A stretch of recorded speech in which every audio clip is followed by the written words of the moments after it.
हमने आपको last turn पे कोवेलेंसी बता दी थी। स्टार्ट करना था वैलेंस बॉन्ड थ्योरी। हेडिंग डालिएगा वैलेंस बॉन्ड थ्योरी। हेडिंग डालिएगा बेटा valence bond theory. Valence bond theory क्या बताती है, क्या सिखाती है? अभी आपने ये सीखा कि कोई भी कोवेलेंट बॉन्ड बनता है by the sharing of electron. Single bond है तो बोलते हैं 2 इलेक्ट्रॉन शेयर हुए होंगे। डबल बॉन्ड है तो बोलते हैं 4 इलेक्ट्रॉन शेयर हुए होंगे।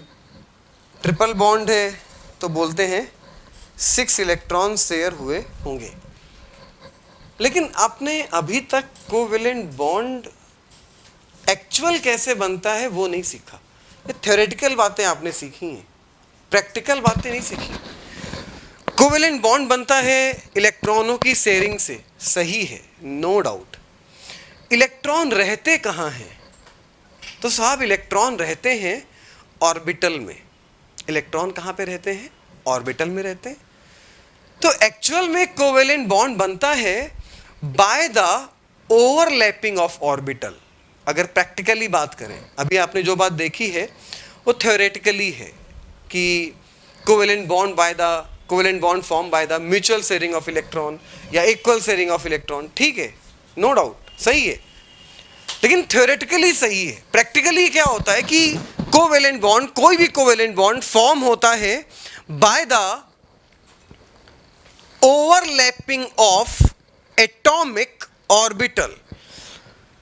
तो ओवरलैपिंग एटॉमिक ऑर्बिटल की अगर बात करें, तो अगर एस की बात करें तो जो एस ऑर्बिटल होता है अपन लोग के पास, वो होता है स्फेरिकल। जो एस ऑर्बिटल होता है किस शेप में होता है? स्फेरिकल शेप में।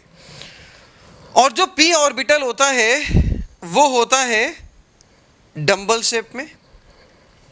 और जो डी ऑर्बिटल होता है वो होता है डबल डंबल शेप में। ये एस ऑर्बिटल की शेप है, ये पी ऑर्बिटल की शेप है, और ये डी ऑर्बिटल की शेप है। एफ ऑर्बिटल कॉम्प्लेक्स होता है, उसकी कोई शेप नहीं होती है। तो ओवरलैपिंग ऑफ ऑर्बिटल पढ़ेंगे, एस की एस में ओवरलैपिंग पढ़ेंगे, पी की ओवरलैपिंग पढ़ेंगे, एस की पी में पढ़ेंगे। डी की ओवरलैपिंग अलग से पढ़ते हैं क्योंकि वो ओवरलैपिंग का पार्ट ना हो कि वो अलग टाइप की बॉन्डिंग होती है, जिसको हम लोग डी पाई बॉन्डिंग बोलते हैं, तो वो उसको अलग से पढ़ते हैं। तो एक्चुअल में कोवेलेंट बॉन्ड फॉर्म कैसे होता है? तो कोवेलेंट बॉन्ड फॉर्म होता है by the overlapping of atomic orbital. भैया आपने क्या बोला? इलेक्ट्रॉन की म्यूचुअल शेयरिंग होती है तो कोवेलेंट बॉन्ड बनता है। लेकिन इलेक्ट्रॉन रहता कहाँ है? इलेक्ट्रॉन रहता है ऑर्बिटल में। तो जब तक ऑर्बिटल ओवरलैप नहीं करेगा तब तक इलेक्ट्रॉन शेयर नहीं हो पाएगा। अरे भैया इलेक्ट्रॉन की शेयरिंग होगी तभी ना कोवेलेंट बॉन्ड बनेगा। और इलेक्ट्रॉन रहता कहाँ है? ऑर्बिटल में रहता है। तो जब 2 ऑर्बिटल आपस में ओवरलैप होंगे तभी इलेक्ट्रॉनों की शेयरिंग हो पाएगी। कैसे ओवरलैप होंगे वो भी हम आपको दिखाते हैं। अच्छा, एक बात यह है, वीडियो नहीं आ रही सर। बेटा वीडियो नहीं आ रही क्या? बाकी लोग बताएं, आ रही है? आ रही है, ओके बेटा। अच्छा अब आपकी भी आ गई, ठीक है बेटा, ओके ओके ओके, आ रही है बेटा। बाकी जगह आ रही। गुलशेब आप चेक करो बेटा, नेट में नेट प्रॉब्लम होगी मेरे भाई, ठीक है, चेक करो, ठीक, ओके बेटा। हाँ भैया, तो पहली बात तो ये है कि कोवेलेंट बॉन्ड बनता कैसे है? ओवरलैपिंग ऑफ एटॉमिक ऑर्बिटल से, ठीक। अब दूसरी बात, ये जो ऑर्बिटल होते हैं जो ओवरलैप करते हैं वो कैसे होने चाहिए?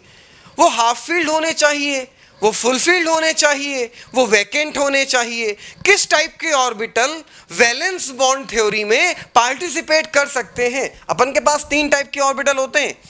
या तो ऑर्बिटल, अभी कुछ बनाइएगा नहीं, या तो ऑर्बिटल ऐसा होगा, बोलोगे वैकेंट ऑर्बिटल, या तो ऑर्बिटल ऐसा होगा, बोलोगे हाफ फील्ड ऑर्बिटल, या तो ऑर्बिटल ऐसा होगा, बोलोगे फुलफिल्ड ऑर्बिटल, साहब एक डिब्बे में 2 ही इलेक्ट्रॉन तो ज्यादा से ज्यादा आ सकते हैं, और अगर दोनों इलेक्ट्रॉन भरे हैं तो ये फुलफिल्ड हुआ, और 2 का आधा कितना हुआ, 1 ही ना हुआ।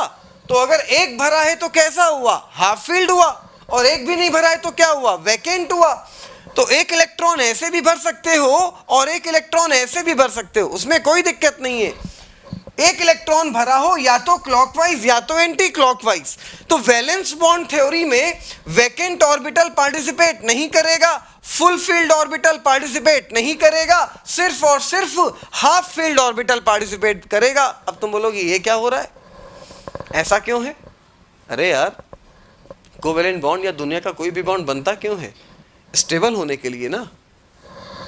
जब फुलफिल्ड है वो पहले से, फुलफिल्ड का मतलब होता है हाईली स्टेबल, तो पहले से स्टेबल है तो बॉन्ड क्यों बनाएगा, मतलब नहीं बनता।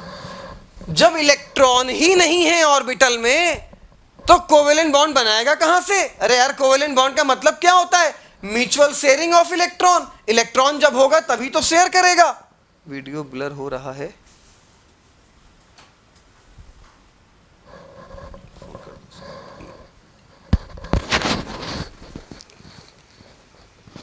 बेटा अभी ठीक करा रहे हैं। मेरी आवाज आ रही है, आवाज साफ आ रही कि नहीं आ रही, इतना बताओ। ठीक है, तो अभी आवाज सुनो। वीडियो का काम अभी बस 2 मिनट में ठीक करा रहे हैं, क्योंकि वीडियो कम अभी पड़ेगा भी नहीं, 5-6 मिनट तक तो खाली वॉइस का काम पड़ेगा। अब फिलहाल बात सुनो, बस 2-4 मिनट में ठीक करा रहे हैं। Okay okay. तो वैकेंट ऑर्बिटल पार्टिसिपेट इसलिए नहीं करेगा क्योंकि उसमें इलेक्ट्रॉन ही नहीं है, और इलेक्ट्रॉन नहीं तो शेयर कहां से करेगा, तो वैकेंट ऑर्बिटल बेकार हो गया। फुलफिल्ड ऑर्बिटल में पहले से ही पूरे पूरे बॉन्ड हैं, तो शेयर करने का मतलब नहीं बनता है जब पहले से ही वो फुलफिल्ड है।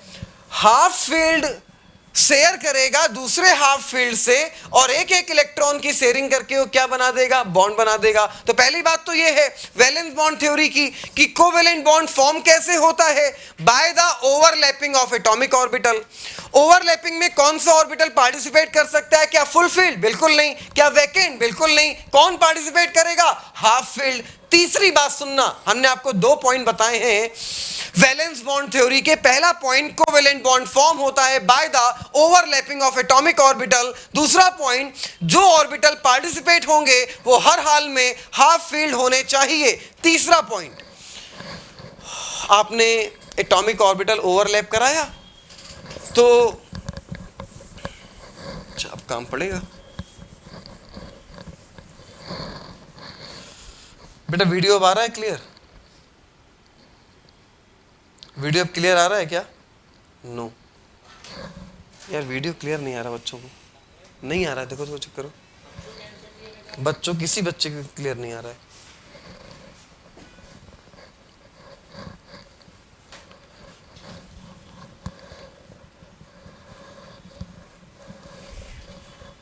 अच्छा, न्यूक्लियस में चार्ज कैसा होता है साहब? न्यूक्लियस में चार्ज होता है पॉजिटिव, पॉजिटिव चार्ज ही तो होता है न्यूक्लियस के अंदर। वॉइस क्लियर है?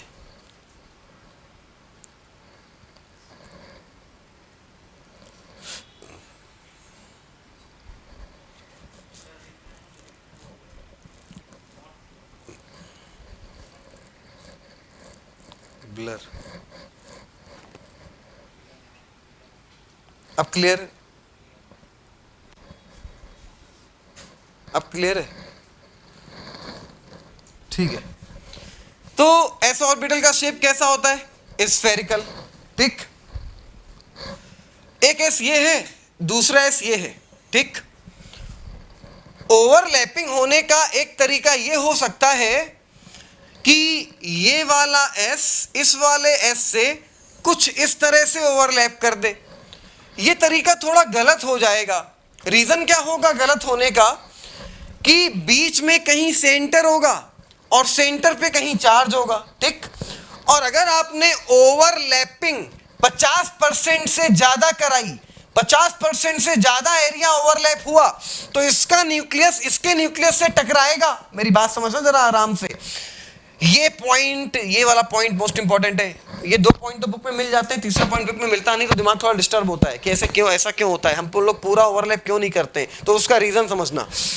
यहां मिडिल पे कहीं चार्ज होगा, अगर आपने 50% से ज्यादा ओवरलैपिंग कराई तो ये चार्ज आपस में टकराएगा, तो ओवरलैपिंग अच्छी नहीं हो पाएगी। तो ओवरलैपिंग 50% तक होनी चाहिए, 50% से ज्यादा नहीं होनी चाहिए। 40% बढ़िया है, 45% बढ़िया है, 30% बढ़िया है, 20% बढ़िया है, लेकिन 50% से ऊपर अगर ओवरलैप हुआ तो न्यूक्लियस आपस में टकराएंगे, रिपल्सन होगा और ओवरलैपिंग बेटर नहीं हो पाएगी। तो 3 पॉइंट हमने आपको बताए वीबीटी के, वैलेंस बॉन्ड थ्योरी के। पहला पॉइंट ये कि जब एटॉमिक ऑर्बिटल आपस में ओवरलैप करते हैं तो बॉन्ड बनता है कोवेलेंट। दूसरा पॉइंट ये कि कौन सा एटॉमिक ऑर्बिटल पार्टिसिपेट करता है, हाफ फील्ड या फुल फील्ड या वैकेंट, तो कंफर्म हो गया कि हाफ फील्ड पार्टिसिपेट करेगा, क्योंकि हाफ फील्ड ही बॉन्ड बना पाएगा, फुल फील्ड बॉन्ड नहीं बना पाएगा क्योंकि उसके अंदर पहले से 2 इलेक्ट्रॉन है, और अगर वैकेंट है तो इलेक्ट्रॉन शेयरिंग से उसका मतलब ही नहीं रहा, तो वो भी बेकार हो गया। तीसरा पॉइंट ये कि जो ओवरलैप वाला पार्ट है वो 50% या उससे कम होना चाहिए, उससे ज्यादा ओवरलैप हुआ तो ओवरलैपिंग अच्छी नहीं मानी जाएगी। अब ओवरलैपिंग 2 टाइप की होती, पहले सारे पॉइंट लिखो फिर सारे पॉइंट लाइन से लिखवाएंगे, टेंशन मत लो। ओवरलैपिंग 2 टाइप की होती है, एक होती है हेड टू हेड ओवरलैपिंग और एक होती है साइड वाइज ओवरलैपिंग। एक होती है ये साइड वाइज ओवरलैपिंग और एक होती है ये, इसको बोलते हैं हेड टू हेड ओवरलैपिंग। भैया बात समझना, एस ऑर्बिटल कैसा होता है? स्फेरिकल होता है। एस ऑर्बिटल कैसा होता है? स्फेरिकल होता है। तो एस ऑर्बिटल कुछ ऐसा होता है, ध्यान देना, इस टाइप का होता है एस ऑर्बिटल कुछ। तो ये वाला ऑर्बिटल इस वाले ऑर्बिटल से ओवरलैप करेगा, तो ये वाला एस ऑर्बिटल इस वाले एस से ओवरलैप करेगा, तो होगा क्या, ये सोचो कि कुछ ऐसा है कि ये बैलून इस बैलून के अंदर जा सकता है 50% से कम एरिया में, तो ये बैलून इस बैलून में ओवरलैप हुआ और 50% से कम एरिया में अंदर चला गया, तो ओवरलैपिंग हो गई। ये ओवरलैपिंग कौन सी हुई? ये ओवरलैपिंग हुई हेड टू हेड ओवरलैपिंग। तुम बोलो हम ऐसे नहीं कराएंगे, तुम बोलोगे हम ऐसे ओवरलैपिंग नहीं कराएंगे, हम तो ओवरलैपिंग साहब ऐसे कराएंगे। अबे ऐसे करा दो, अभी भी ये हेड टू हेड ओवरलैपिंग है। तुम बोलोगे हम ऐसे कराएंगे, अभी भी ये हेड, क्योंकि ये स्फेयर है, स्फेयर है तो कहीं से भी हो, अबे ये कटी हुई गर्दन है, कटी हुई गर्दन है, स्फेयर है, कहीं से भी ओवरलैप कराओगे तो हेड टू हेड ओवरलैपिंग ही पॉसिबल होगी, साइड वाइज ओवरलैपिंग पॉसिबल नहीं होगी। रीजन होता है क्योंकि एस के पास साइड होती ही नहीं है, तो साइड वाइज ओवरलैपिंग कहां से हो जाएगी? एस के पास खाली हेड होता है, वो स्फेयर होता है ना, तो कहीं से भी ओवरलैप कराओगे, यहां से ओवरलैप कराओगे तो भी हेड टू हेड होगा, यहां से ओवरलैप कराओगे तो भी हेड टू हेड होगा, यहां से ओवरलैप कराओगे तो भी हेड टू हेड होगा। हाँ, लेकिन अगर अपन लोग बात करें पी ऑर्बिटल की, तो पी ऑर्बिटल होता है डंबल शेप में। पी ऑर्बिटल कैसा होता है? पी ऑर्बिटल होता है डंबल शेप में, कुछ ऐसा, ठीक है। एक पी ऑर्बिटल ये, दूसरा पी ऑर्बिटल ये। यहां पे ओवरलैपिंग एक तो ये हो सकती है, इसको क्या बोलोगे? Head to head overlapping. इसको क्या बोलोगे? हेड टू हेड ओवरलैपिंग, क्योंकि दोनों के हेड आपस में मिल रहे हैं तो बोलोगे हेड टू हेड ओवरलैपिंग। और अगर ओवरलैपिंग ऐसी हुई तो क्या बोलोगे? अब बोलोगे साइड वाइज ओवरलैपिंग। मेरी बात समझना जरा आराम से। एस ऑर्बिटल सिर्फ एक कटी हुई गर्दन होती है, सिर्फ स्फेयर होता है। एस ऑर्बिटल को कहीं से भी ओवरलैप कराओगे वो हमेशा हेड टू हेड ओवरलैप करेगा, क्योंकि एस के पास खाली हेड होता है, साइड होती ही नहीं है। हाँ, पी ऑर्बिटल की अगर बात करोगे, पी ऑर्बिटल की अगर बात करोगे तो पी ऑर्बिटल में ये हेड टू हेड ओवरलैपिंग भी पॉसिबल होगी और ये साइड वाइज ओवरलैपिंग भी पॉसिबल होगी। अब तुम बताओ कि P में हेड टू हेड ओवरलैपिंग भी हो रही है, P में साइड वाइज ओवरलैपिंग भी हो रही है। हमें सिर्फ इतना बताओ, सरफेस एरिया ज्यादा कवर कहां पे हो रहा है, हेड टू हेड में या साइड वाइज में? बोलो, लिख के बताओ। साइड वाइज ओवरलैपिंग में। कहां पे कवर हो रहा है? Side wise. अबे भंगेड़ियों, गलत हो गया।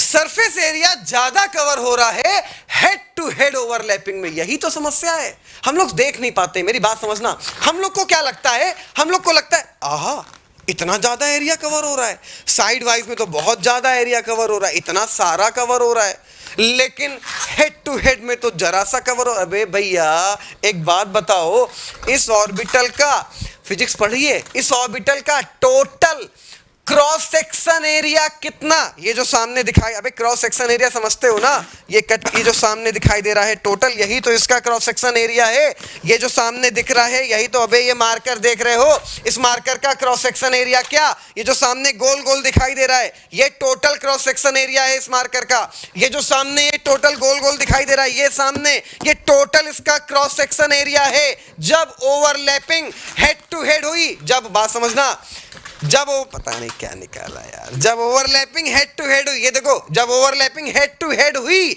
तो क्रॉस सेक्शन एरिया 100% कवर हुआ। जब ओवरलैपिंग हेड टू हेड हुई तो area, cross section area 100% cover हुआ। लेकिन जब साइड वाइज हुई ना, तो अबे थोड़ा सा एरिया टच करेगा, यहाँ का, ये इसके अंदर जाएगा। समझे नहीं? अभी समझोगे। देखो जरा, जैसे कि आपने ये एक पी ऑर्बिटल को दूसरे पी ऑर्बिटल से, कुछ भी नोट मत करना, अभी सिर्फ समझेंगे, उसके बाद सारे पॉइंट नोट करेंगे।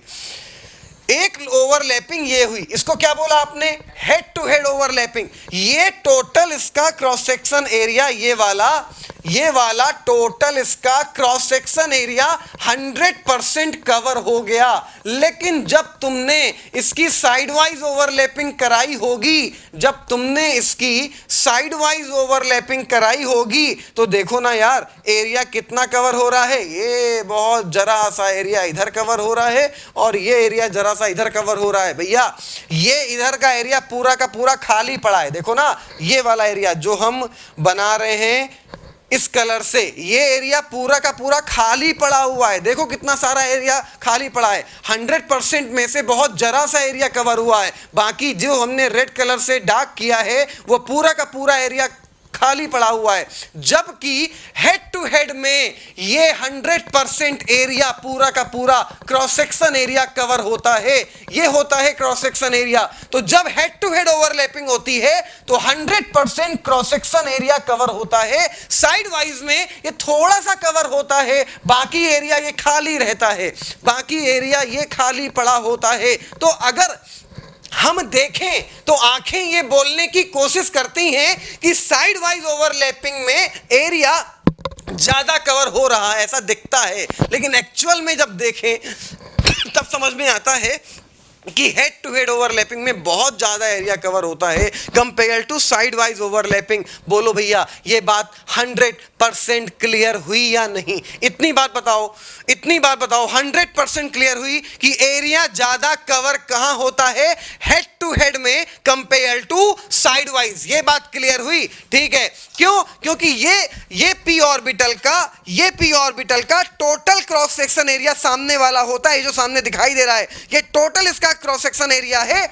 जब ये हेड टू हेड ओवरलैपिंग करता है तो 100% एरिया कवर होता है। लेकिन जब ये साइड वाइज ओवरलैपिंग करता है तो ये ऑर्बिटल इस ऑर्बिटल के अंदर जाता है थोड़ा सा, तो थोड़ा सा एरिया, यार ये इतना सा एरिया कहीं अंदर जाएगा, इतना सा एरिया कवर होगा। जबकि हेड टू हेड में एरिया पूरा का पूरा कवर होता है। तो आपसे पूछा जाए ओवरलैपिंग स्ट्रॉन्ग कौन सी, हेड टू हेड या साइड वाइज? तो आंसर क्या आएगा? हेड टू हेड, क्योंकि हेड टू हेड में एरिया ज्यादा कवर होता है। अच्छा एक काम करो, इस वाले हाथ को इस वाले हाथ से पूरा चिपका दो ऐसे, ठीक है? फेविक्विक लगा दो और चिपका दो, फिर हटाओ, हटाने की कोशिश करो। उसके बाद क्या करो, इस वाले हाथ को इस वाले हाथ से ये ऐसे, यहां से ऐसे चिपकाओ और अब हटाओ। यहाँ पे कम एनर्जी लगानी पड़ेगी, लेकिन जब ऐसे चिपकाओगे ना तो एनर्जी बहुत ज़्यादा लगानी पड़ेगी। क्यों? क्योंकि एरिया इसने ज़्यादा कवर किया, तो एरिया ज़्यादा कवर करेगा तो स्टेबिलिटी भी ज़्यादा होगी, तो वहाँ बनने वाला बॉन्ड स्ट्रांग होगा और वो ओवरलैपिंग भी स्ट्रांग होगी। तो एक बात कंफर्म हो गई, head to head overlapping strong होती है compare to side wise overlapping से। एक बात और कंफर्म हो गई, जब p head head to head overlapping करता है तो वो स्ट्रॉन्ग इसलिए होती है क्योंकि हेड टू हेड ओवरलैपिंग में सरफेस एरिया ज्यादा कवर होता है compare to side wise overlapping, compare to side wise overlapping. नहीं, हाथ उखड़ेगा नहीं बेटा, आजकल की फेविक्विक नकली आती है, फिर वो हाथ उखड़ने के लिए फिर तुम्हें वो लगाना पड़ेगा, वो एक दूसरा गम आता है जो एक्चुअल में फ्लक्स को एडेसिव होता है, फ्लक्स को चिपकाने का काम आता है, उसको लगा लोगे ना तो फिर हाथ काटना पड़ेगा। लेकिन फेविक्विक तो नकली आती है, कोई बहुत स्ट्रांग नहीं होती, तो उसमें आराम से हट जाएगा। ऊपर आपके एक रबिंग टाइप की आ जाती है, वो आ जाएगी, आपको लगेगा कि कुछ उंगली के ऊपर चिपका है, लेकिन ऐसा कुछ होता नहीं, आराम से हट जाता है। हमने बहुत बार हाथ में लगा के हाथ हटाया है, ठीक है। तो भैया ध्यान देना जरा, ये बात कंफर्म हो गई। पहली बात, फिर से सारी बातें एक बार रिमाइंड कराते हैं।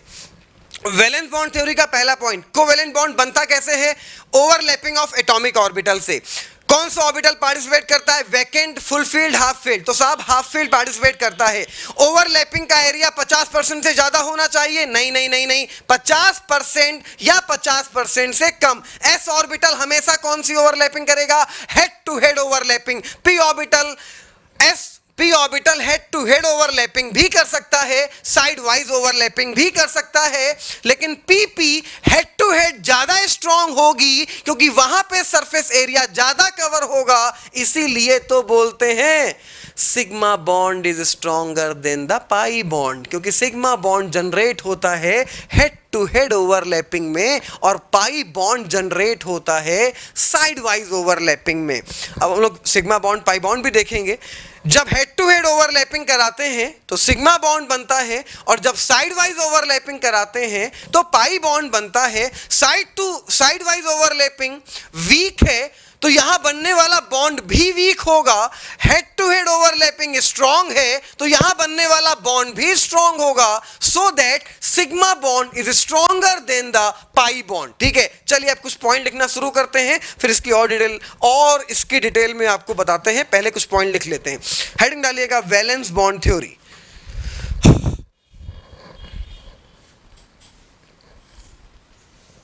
सर का आज बर्थडे है, वही वाले बैलून लाए। अबे मिश्रा, मेरा बर्थडे नहीं है, बकलोल। शादी के बाद आदमी का बर्थडे नहीं होता है, ठीक है। हाँ भैया लिखिएगा जरा। Point valence bond theory point number 1। Valence bond theory point number 1। Sir coaching में कल पार्टी है क्या? कोचिंग में क्यों? कल क्या है बेटा? Happy birthday. अबे कोई बर्थडे नहीं मेरा बे सतीश। कल क्या है? कल क्यों पार्टी होगी कोचिंग में? अच्छा टीचर्स डे है क्या? हाँ अरे पार्टी नहीं, पढ़ाई होगी कल। क्या बात कर रहे हो, हपक के पढ़ाएंगे? पार्टी क्या होती है यार। ठीक है, आज ही से हमने देखो 2 क्लास ली, कल भी 2 ही क्लास लेंगे, कल भी एक्स्ट्रा क्लास 1 लगाएंगे, टेंशन मत लो, ठीक है। सर बैलून कहाँ से लाए? वो चलो बेटा, वो बेटी के बैलून थे ना तो उसके चुरा के ले आए। बेटी के बैलून घर में एक डिब्बा रखा ही रहता है, तो बेटी के 5-6 बैलून हम भी चुरा के ले आए। हाँ ठीक है, चलो लिखो। अच्छा बकलोल, पॉइंट नंबर 1 लिखो, valence bond theory point number 1। हाँ लिखिएगा point number 1। Covalent bond form by the overlapping of atomic orbital. Point number 1, covalent bond form by the, हाँ तो कल मेरी भी क्लास होगी बेटा। Covalent bond form by the overlapping of atomic orbital. अरे भैया पहले आज तो पढ़ लो, फिर कल की कल देखी जाएगी। Covalent bond form by the overlapping of atomic orbital. Point number 2 लिखिए।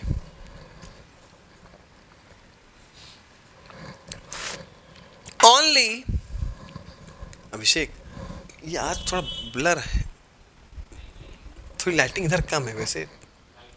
हाँ भैया लिखिएगा point number 2। Only half filled orbital, point number 2, only half filled orbital, ठीक है। Only half filled orbital participate only half filled orbital participate in only half filled orbital participate in overlapping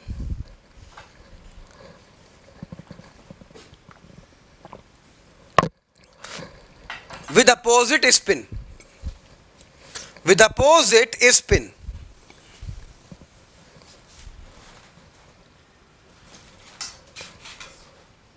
Point number 3. Point number 3. Overlapping must be less than 50%. Overlapping must be less than 50%.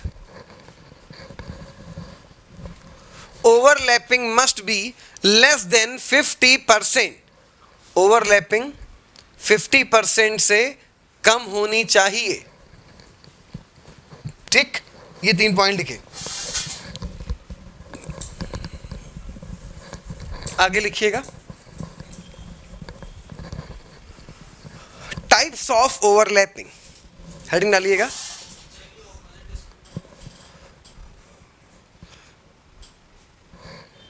Sir half field में opposite spin कैसे, वही बताने जा रहे हैं बेटा, वही बताने जा रहे हैं, ध्यान देना. वही आप हेडिंग डालिए, ओवरलैपिंग ऑफ ऑर्बिटल, हम वही समझाने जा रहे हैं. ओवरलैपिंग ऑफ और टाइप्स ऑफ, क्या लिखा है, types of overlapping, types of overlapping. अब जरा ध्यान देना, जैसे कि हमने बोला कि एक ऑर्बिटल ये है, एक ऑर्बिटल ये है, हाफ फील्ड पार्टिसिपेट करता है, हाफ फील्ड पार्टिसिपेट करता है, हमने दोनों को पार्टिसिपेट कराया. अरे गलत हो गया ना यार, ये भी क्लॉकवाइज मतलब मुंडी ऊपर, ये भी क्लॉकवाइज मतलब मुंडी ऊपर, मतलब एक की मुंडी नीचे है तो एक की मुंडी ऊपर होनी चाहिए. अपोजिट स्पिन का ये मतलब है. बात समझ में आई मेरी, कि दो हाफ फील्ड हैं तो उनमें से एक की मुंडी ऊपर और एक की मुंडी नीचे, दोनों की मुंडी नीचे है, ओवरलैपिंग नहीं होगी. दोनों की मुंडी ऊपर है, ओवरलैपिंग नहीं होगी. ऐसा क्यों है वो अभी आपको हमने बताया था कि अगर सेम होगा तो बॉन्ड कहां से बनाएगा यार, अपोजिट स्पिन होना चाहिए. क्योंकि अगर आपने एक डिब्बे में 2 इलेक्ट्रॉन ऐसे रख दिए तब तो ठीक है, लेकिन एक डिब्बे में आपने 2 इलेक्ट्रॉन ऐसे रख दिए, गलत नहीं हो जाएगा. एक डिब्बे में आपने 2 इलेक्ट्रॉन ऐसे रख दिए, गलत नहीं हो जाएगा. सही तब होगा जब एक डिब्बे में 2 इलेक्ट्रॉन हो, एक की मुंडी ऊपर हो और एक की मुंडी नीचे हो. तो अपोजिट स्पिन का यह मतलब है कि जो 2 हाफ फील्ड पार्टिसिपेट कर रहे होंगे उसमें एक की मुंडी ऊपर होनी चाहिए और एक की मुंडी नीचे होनी चाहिए, एक क्लॉकवाइज और एक एंटी क्लॉकवाइज. क्लियर हो गया बेटा, क्लियर हो गया एकदम, ओके ठीक है. अभी हम वो दिखाएंगे, आप परेशान ना होइए, अभी तो बहुत डिटेल बात करनी है. हाँ, टाइप्स ऑफ ओवरलैपिंग, फर्स्ट लिखिएगा head to head overlapping. First लिखिएगा, फर्स्ट लिखिएगा head to head overlapping. First लिखिएगा हेड टू हेड ओवरलैपिंग, और इसी का दूसरा नाम लिखिएगा, इसी का दूसरा नाम लिखिएगा एक्सियल ओवरलैपिंग. AXIAL, axial. ठीक है, एक्सियल.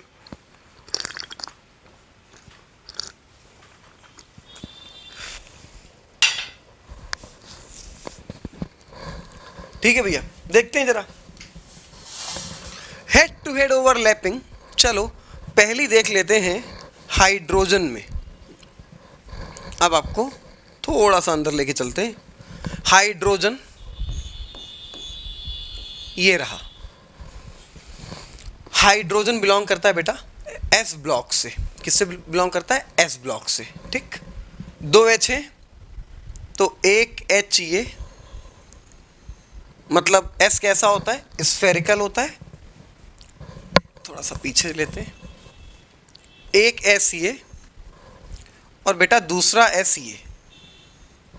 ठीक, हाइड्रोजन का एटॉमिक नंबर बेटा 1 होता है तो ये होगा 1s1, ये वाला H भी होगा 1s1. 1 इलेक्ट्रॉन की मुंडी ऊपर, 1 इलेक्ट्रॉन की मुंडी नीचे. ओवरलैपिंग हुई तो ये वाला पार्ट ये ओवरलैप हो गया और यहाँ पे ये 2 इलेक्ट्रॉन आ गए. ये पार्ट ओवरलैप हो गया, ये हो गई ओवरलैपिंग ऑफ ऑर्बिटल। तो ये जो पार्ट ओवरलैप हुआ है यहाँ पे 100% एक बॉन्ड बना होगा, और जो बॉन्ड यहाँ पे बना होगा वो bond head to head overlapping पे, अभी हमने आपसे बताया था कि जो बॉन्ड बनता है हेड टू हेड ओवरलैपिंग में बेटा, उस बॉन्ड को हम लोग नाम देते हैं सिग्मा बॉन्ड। क्या बोलते हैं? Sigma bond. तो यहाँ बन गया होगा सिग्मा बॉन्ड, सिग्मा बॉन्ड, अभी नोट मत करना। और ये अब क्या हो गया होगा? अभी ये अकेला हाइड्रोजन था 1s1 1s1, लेकिन अब मिलके क्या हो गया साहब? 1s2। अब ये बन गया बॉन्ड। जो सिंगल बॉन्ड बना है ना, वो सिग्मा बॉन्ड बना है, जो हम लोग दिखाते थे सिंगल बॉन्ड। एक स्ट्रक्चर इसका और दिखा रहे हैं। ये तो ऑर्बिटल हमने इसका शेप के थ्रू दिखाया है, अब इसके ऑर्बिटल के थ्रू भी दिखा देते हैं। एस ऑर्बिटल एक ये रहा, एस ऑर्बिटल एक ये रहा, ठीक। तो ये 1s1 एक इलेक्ट्रॉन, और ये 1s1 और ये इसका दूसरा इलेक्ट्रॉन। तो ये ओवरलैप हुआ, और ओवरलैप होके ये बन गया क्या? 1s2।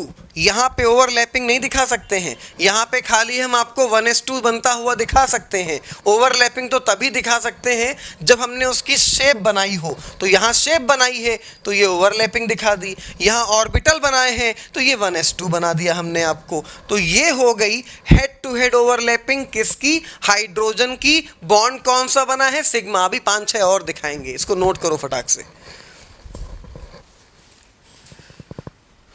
ओवरलैपिंग भी लिख सकते हैं, सिग्मा बॉन्ड ओवरलैपिंग भी लिख सकते हैं क्या सर? नहीं बेटू, आप उसको हेड टू हेड ओवरलैपिंग या एक्सियल ओवरलैपिंग लिखेंगे।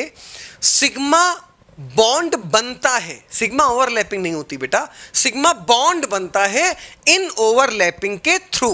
ठीक है बेटा, क्लियर? ओके बेटा। आदर्श पावर बूस्टर है टी। हाँ बेटा, चाय तो जरूरी है।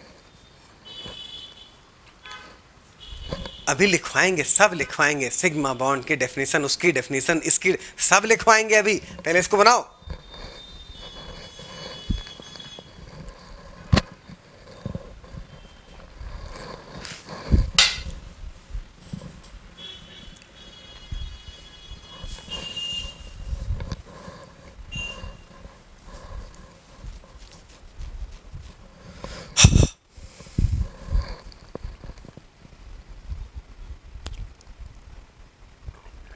सर यू आर सन्यासी?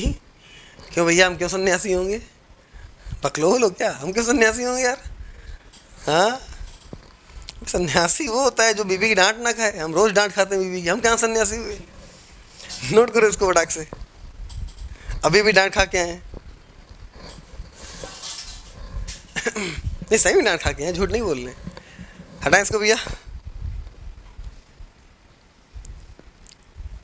अरे यार, डांट किस लिए खा के आए? क्योंकि हमने बोला कि दोपहर में हम खाना आज नहीं खाएंगे। हम मेरी क्लास से लगातार, फिर बीच में आना पड़ेगा, टाइम कम पड़ेगा, तो बस उसी बात में डांट खा गए। तो अभी डांट खा के आए। हटा रहे इसको। अगला एग्जाम्पल देखते हैं। हाइड्रोजन के बाद वो आदत पड़ जाएगी, परेशान मत हो, डॉक्टर बन जाओगे, तुम्हारी भी आदत पड़ जाएगी। हाँ भैया, एक एग्जाम्पल और उठाते हैं, ध्यान देना जरा। 7th A में सबसे टॉप पे बैठता है।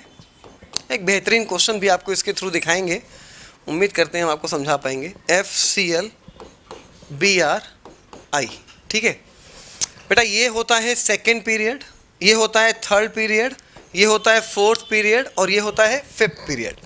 ये आप पीरियोडिक टेबल में देखते हो ना। फर्स्ट पीरियड में होता है हाइड्रोजन और हीलियम, फर्स्ट पीरियड में होता है हाइड्रोजन और हीलियम, सेकेंड पीरियड में ये फ्लोरीन मिलता है, थर्ड पीरियड में क्लोरीन, फोर्थ पीरियड में ब्रोमीन, फिफ्थ पीरियड में आयोडीन। ठीक है, ठीक है, ठीक है, ठीक है। अब जरा मेरी बात समझना। ये जो FCl BrI हैं, इतना सबको पता है ना कि ये पीरियोडिक टेबल में P ब्लॉक से बिलोंग करते हैं, इतना पता है। ये पीरियोडिक टेबल में भैया S ब्लॉक, बीच में D ब्लॉक, इधर बैठा होता है P ब्लॉक, नीचे बैठा होता है F ब्लॉक। ठीक है, तो ये बिलोंग किससे करता है? P ब्लॉक से, इतना तो पता है ना। ये बिलोंग किससे? बोलो बोलो बोलो पी ब्लॉक से इतना पता है ना, पक्का कंफर्म पता है पी ब्लॉक से बिलोंग करते हैं? अगर ना पता हो तो ध्यान रखो, ये सब के सब पी ब्लॉक से बिलोंग करते हैं, ठीक है। अब जरा ध्यान देना, हम पूरा आपको डिस्क्राइब कर रहे हैं, जैसे कि हम लोग बात करें एच एफ की। अभी हमें नहीं पता कि एच और एफ के बीच में बॉन्ड बना भी है या नहीं बना है, अभी नहीं पता। चलो पता करते हैं। हाइड्रोजन, चलो लिख लेते हैं यहां पे। हाइड्रोजन एटॉमिक नंबर कितना बेटा?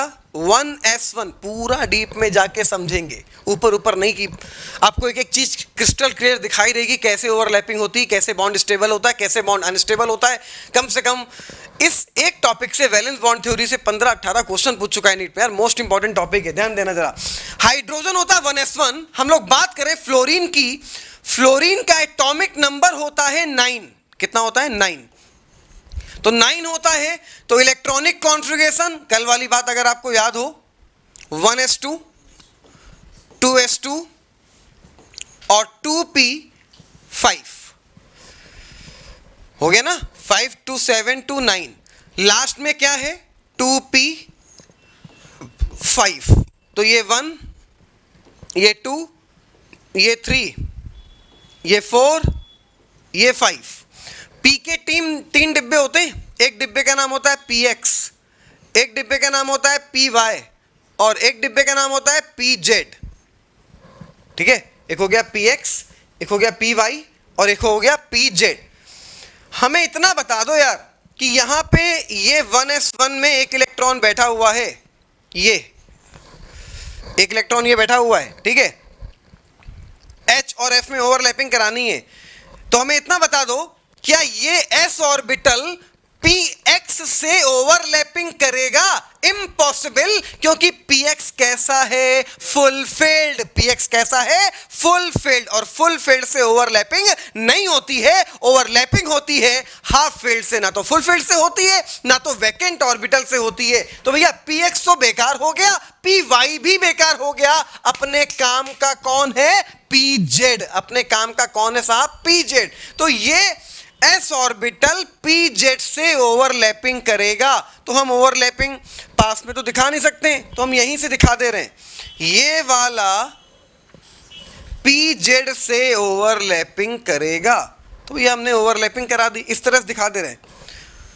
ये s ऑर्बिटल pz से ओवरलैप कर गया और pz से ओवरलैप करके एक नया बॉन्ड बना दिया। अच्छा एक बात बताओ, ये p ऑर्बिटल था, ये s ऑर्बिटल है। s ऑर्बिटल जहां जहां होगा वहां वहां हमेशा कौन सी ओवरलैपिंग होगी? सिर्फ और सिर्फ head to head overlapping. s जहां होगा वहां सिर्फ हेड टू हेड ओवरलैपिंग होगी। तो साहब यहां भी हेड टू हेड ओवरलैपिंग हुई होगी, कैसे? अब जरा बात समझना। ये वाली एक्सिस, ये वाली एक्सिस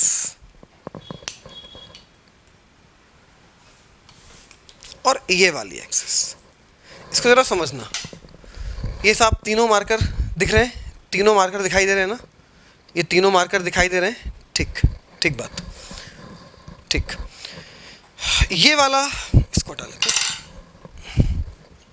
ये बताओ, ये वाली जो एक्सिस देख रहे हो ना, ये वाली एक्सिस, ये वाली एक्सिस, ये वाली एक्सिस कौन सी होती है?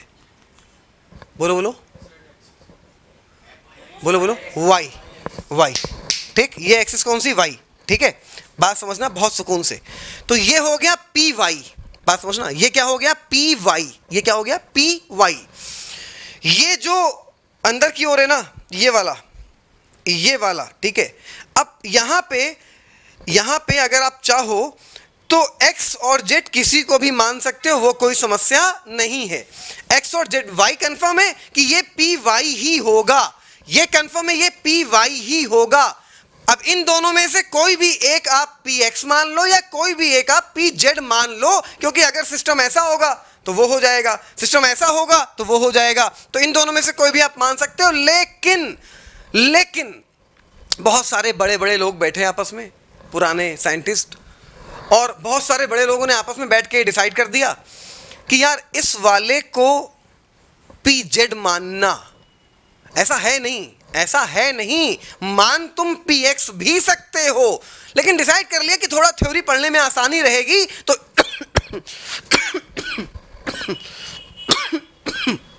इस वाले को pz मानना और ये जो पीछे ये इसको मानना px।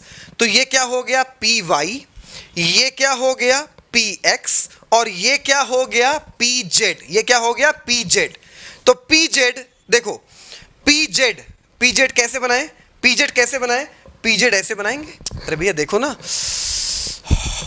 देखो pz कैसे बनाओगे, इसको बोर्ड पे ले जाओ, इसको बोर्ड पे ले जाओ, बोर्ड पे ले जाओ, बोर्ड पे ले जाओ, ये ले गए बोर्ड पे इस तरह से। तो ये ऑर्बिटल px हो गया, ऐसा ऐसा आएगा, ऐसा ऐसा आएगा, ऐसा ऐसा आएगा, ठीक, ये ऐसा ऐसा आएगा। और ये ऑर्बिटल, ये ऑर्बिटल, ये ऑर्बिटल, ये वाला ऑर्बिटल py हो गया, ये वाला क्या हो गया py, ये वाला ऑर्बिटल क्या हो गया, ये वाला py। और ये वाला ऑर्बिटल जो तुम देख रहे हो ना, ये वाला ऑर्बिटल क्या मानने को हम बोल रहे हैं, ये px मानने को बोल रहे हैं, और ये वाला क्या मानने को बोल रहे हैं, pz मानने को बोल रहे हैं। तो भैया एक बात फिर से जरा समझना आसानी से, ये वाला ऑर्बिटल, इसमें कोई दिक्कत नहीं, कोई कंफ्यूजन नहीं है, ये हमेशा हमेशा और हमेशा सिर्फ और सिर्फ क्या होगा py, इसमें कोई कंफ्यूजन नहीं है।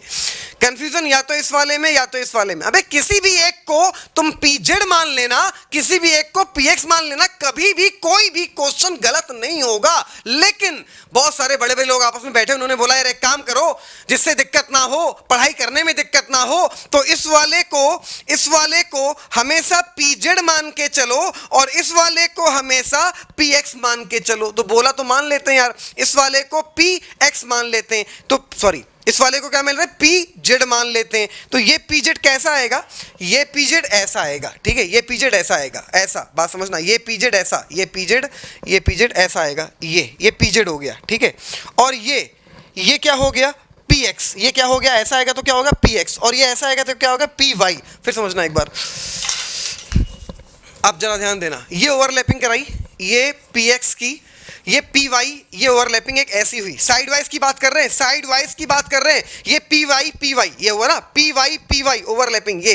अच्छा, अगर ओवरलैपिंग ये ऐसी हुई तो ये हम क्या मानने को बोल रहे हैं आपसे, ये मानने को हम आपसे बोल रहे हैं क्या z या x, तो ये मानने को बोल रहे हैं x, ये क्या हो गया x। और ओवरलैपिंग ये ऐसी हुई तो ये मानने को हम क्या बोल रहे हैं pz, क्योंकि z हम ये मानने को बोल रहे हैं, और ये जो अंदर वाला है, ये जो अंदर वाला है, इसको हम क्या मानने को बोल रहे हैं px मानने। तो ये ओवरलैपिंग क्या हो गई px, ये वाली ओवरलैपिंग क्या हो गई pz, और ये वाली कैसी हो गई py। अभी और क्लियर होगा, बात समझना, ये pz है, ये s है, तो pz कैसा होगा, ये pz साहब, ये वाला हो गया आपका x, ये वाला क्या हो गया था, ये वाला y हो गया था, ठीक है, ये वाला क्या हो गया था y, और ये वाला यहाँ पे जो बैठा हुआ था वो क्या pz हो गया था, और ये वाला हमेशा क्या होगा px, ये वाला क्या होगा px, और ये ऐसे होगा वो क्या होगा pz, ऐसे होगा क्या होगा pz। मतलब ये होगा pz, ऐसे ऐसे ओवरलैपिंग होगी pz, ऐसे ऐसे ओवरलैपिंग होगी py, ऐसे ऐसे ओवरलैपिंग होगी, तो ये क्या हो जाएगा px। फिर देखना, ये ऐसे ऐसे ओवरलैपिंग होगी, ये py हो गया, ये ऐसे ऐसे ओवरलैपिंग होगी तो क्या हो जाएगा p, ये वाला p, ये x, ये x, ये x, ये x, ठीक है। और ये ऐसे ओवरलैपिंग होगी pz, ये ओवरलैपिंग pz, ये वाली ओवरलैपिंग pz, ये ऐसे ओवरलैपिंग py, ये वाली py हो गई, ये वाली pz हो गई, और ये बाहर की ओर क्या हो गई px, ये बाहर की ओर क्या हो गई px, ये बाहर की ओर px हो गई, ये वाली pz हो गई, ये ऊपर वाली py हो गई। इतनी बात क्लियर है, इतनी बात क्लियर है, इतनी बात क्लियर है। एक्स वाई जेड समझ में आया, अभी हमने कुछ नहीं समझाया आपको, सिर्फ एक्स वाई जेड समझाया है। ये 100% क्लियर है या नहीं है, ठीक है साहब। चलो आगे की बात करते हैं, जरा ध्यान देना। अब यहां पे देख लेते हैं तुम्हारे एग्जाम में नीट में क्या क्वेश्चन पूछेगा। नीट में क्वेश्चन पूछेगा कि एचएफ में जो बॉन्ड बन रहा है, एचएफ में जो बॉन्ड बन रहा है वो बॉन्ड कौन सा बन रहा है ओवरलैपिंग के through, 1s 1p, 1s 1s या 1s 2p। तो भैया बॉन्ड देखो कौन सा बन रहा है, 1s 2p बॉन्ड कौन सा बन रहा है, 1s2p बॉन्ड कौन सा बन रहा है, 1s2p। ये नीट में क्वेश्चन पूछेगा। अगर सब्जेक्टिव पूछेगा तो डिस्क्राइब करना होगा जैसे हमने डिस्क्राइब किया हुआ है, ठीक है। अब इसका ऑर्बिटल डायग्राम भी बना के दिखा देते हैं। चलो हमें एक बार याद दिलाओ, फटाक से एक बार याद दिलाओ। ये जो हम दिखा रहे हैं आपको बताना, ये ऑर्बिटल क्या मानोगे, बोलो बोलो, वाई या एक्स या जेड, वाई। ये क्या मानोगे, वाई। ये क्या मानोगे, वाई। ये क्या मानोगे, वाई। अब समस्या तो यहां पे होगी। अब बता दो इसको क्या मानोगे, एक्स। इसको क्या मानोगे, एक्स।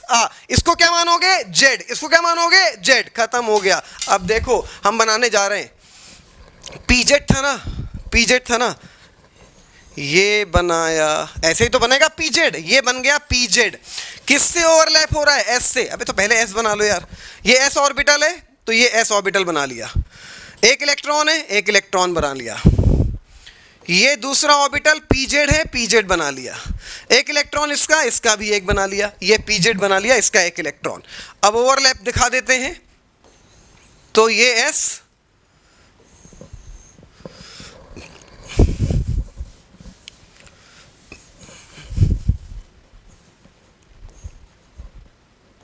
ये एस, और ये ओवरलैपिंग हो गई।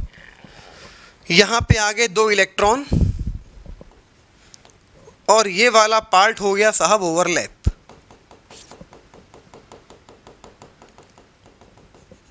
और यहां पे जो बॉन्ड बना होगा फिर से कौन सा बना होगा, सिग्मा बॉन्ड बना होगा।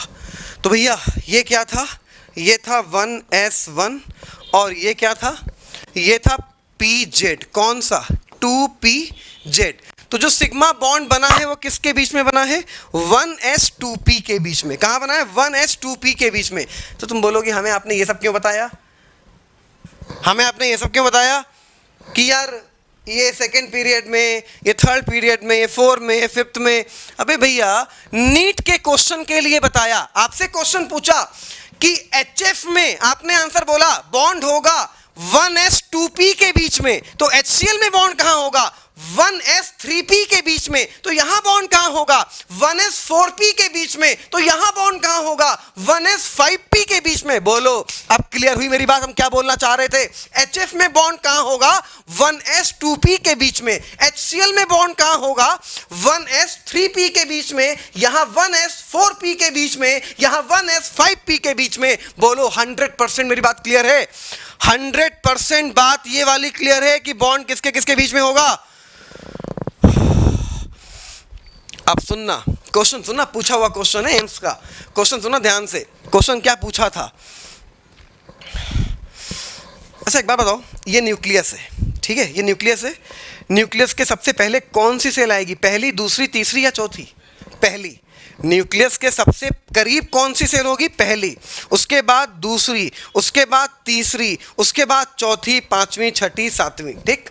न्यूक्लियस के जितना पास होगा, बात समझना जरा ध्यान से, न्यूक्लियस के जितना पास होगा, न्यूक्लियस और इलेक्ट्रॉन के बीच का अट्रैक्शन उतना ज्यादा होगा, बॉन्ड उतना स्ट्रांग होगा। फिर सुनना मेरी बात, न्यूक्लियस के जितना पास होगा, अट्रैक्शन उतना ज्यादा होगा, बॉन्ड उतना स्ट्रांग होगा। तो न्यूक्लियस के सबसे करीब कौन होता है, 1, उसके बाद 2, उसके बाद 3, उसके बाद 4। तो अब तुम बता दो, हम HCl, HF, HBr, HI नहीं पूछ रहे हैं, हम सिर्फ इतना पूछ रहे हैं, एक ओवरलैपिंग हुई है 1s2p के बीच में, एक ओवरलैपिंग हुई है 1s3p के बीच में, एक ओवरलैपिंग हुई है 1s4p के बीच में, और एक ओवरलैपिंग हुई है 1s5p के बीच में। सबसे स्ट्रॉन्ग ओवरलैपिंग कौन सी, 1s2p। मानते हो ना, सबसे स्ट्रॉन्ग ओवरलैपिंग कौन, 1s2p। क्यों, क्योंकि सेकंड, थर्ड, फोर्थ, फिफ्थ सबसे करीब कौन होगी, सेकंड। स्ट्रेंथ ऑफ ओवरलैपिंग सबसे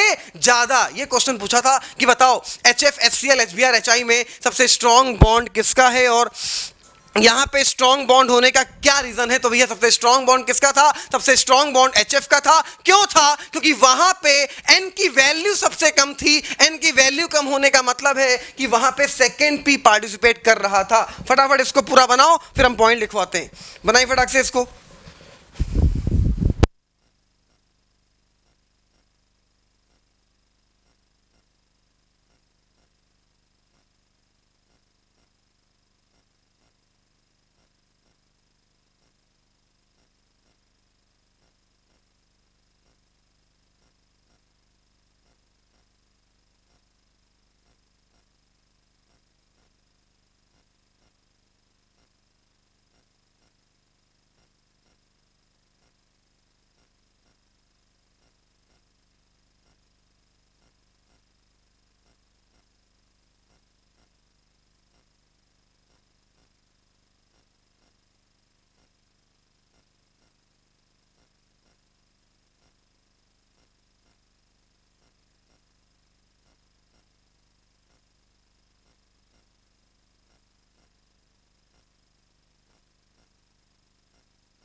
ये लिखा है एटॉमिक नंबर 9, जी नहीं है, एटॉमिक नंबर है 9 फ्लोरीन का। क्लियर?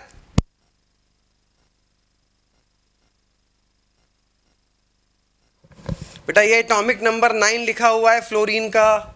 ओके,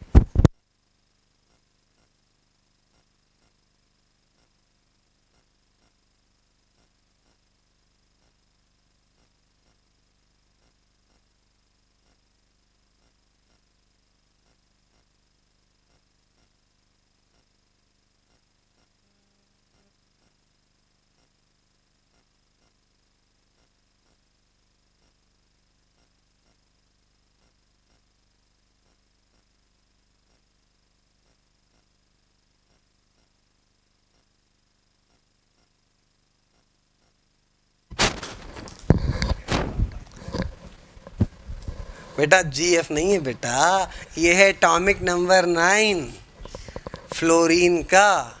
अब मेरी राइटिंग इतनी अच्छी, हम क्या बताएं। ओके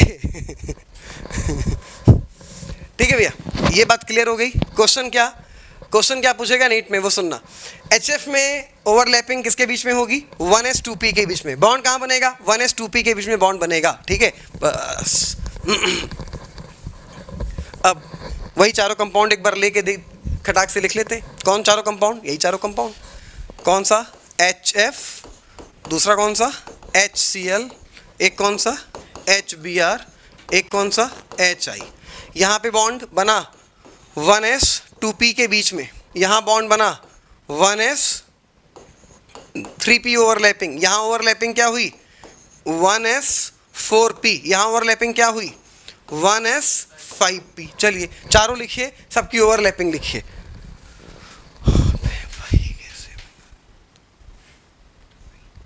बेटा पाई बॉन्ड अभी हमने दिखाया नहीं है बेटा, बेफिक्र रहिए।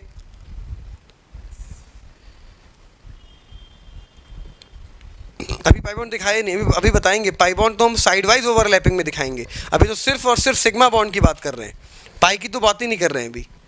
ओके बेटा, क्लियर?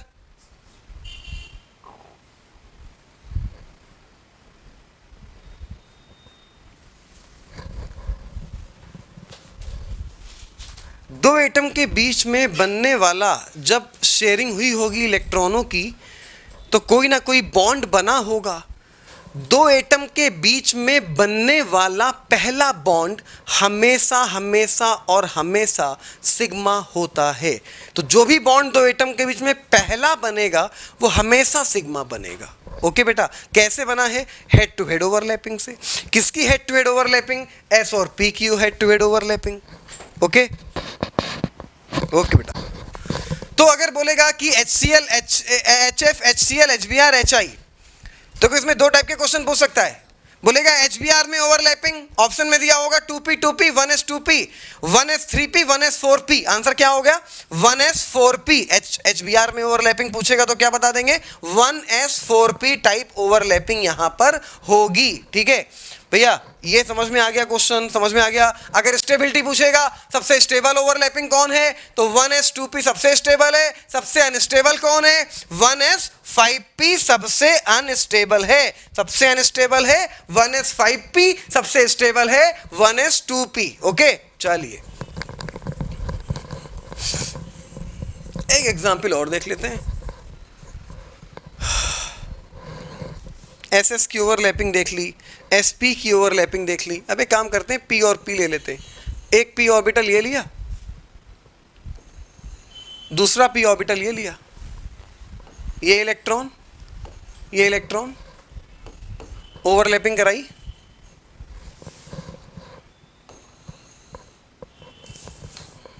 और ये पार्ट ओवरलैप हुआ। दो इलेक्ट्रॉन यहां पे आके बैठ गए।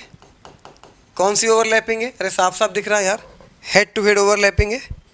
तो हेड टू हेड ओवरलैपिंग में जो बॉन्ड बना होगा वो कौन सा बॉन्ड बना होगा? ऑब्वियस सी बात है, हेड टू हेड ओवरलैपिंग में सिग्मा बॉन्ड बना होगा। तो हेड टू हेड ओवरलैपिंग हो गई और बॉन्ड बन गया सिग्मा। तो ये बन गया सिग्मा बॉन्ड। चलिए बनाए फटाक से इसको। Please someone tell. सर ने अभी क्या बताया कि सबसे एच एफ बेटा, सबसे स्टेबल एच एफ, क्योंकि एन की वैल्यू सबसे कम होगी, 2p सबसे करीब होगा न्यूक्लियस के, जितना करीब होगा उतना स्टेबल होगा, इस वजह से एचएफ में सबसे स्ट्रॉन्ग ओवरलैपिंग होती है। अभी ये पॉइंट लिखवाएंगे कि एन की वैल्यू जितनी कम ओवरलैपिंग उतनी स्ट्रॉन्ग। अभी कुछ लिखिएगा नहीं, अभी लिखवाएंगे।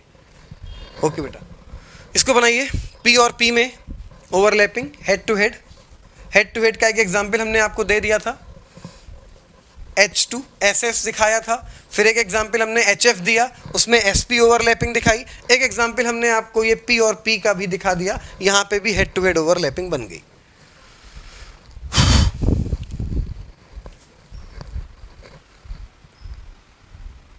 हटाएं बेटा इधर, ओके हटा दे इसको, नोट कर लिया ना?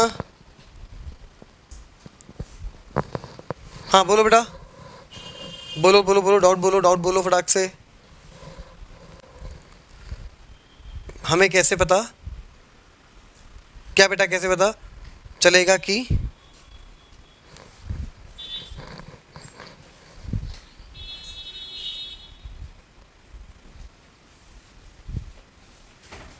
कहां पर हेड टू हेड है?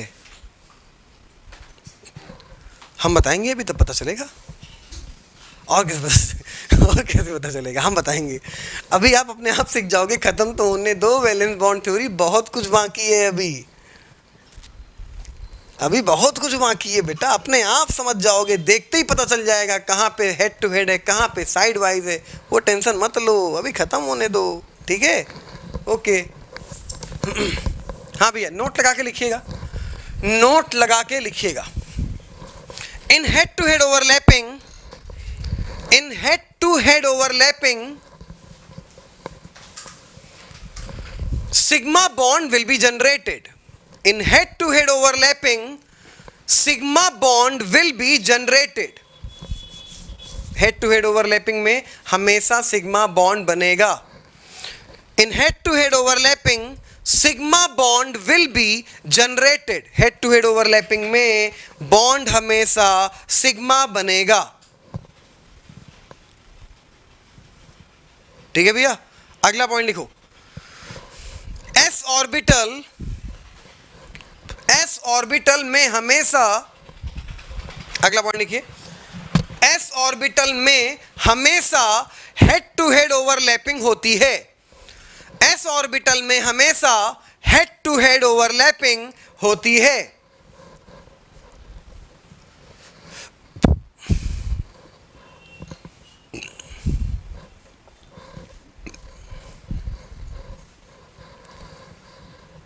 भैया हेडिंग डालो side wise overlapping, second heading डालो साइड वाइज ओवरलैपिंग। सिर्फ एक एग्जांपल दिखा रहे हैं, साइड वाइज ओवरलैपिंग।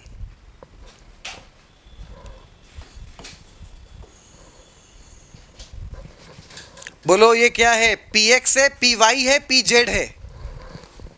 बोलो बोलो, PX है, PY है, PZ है?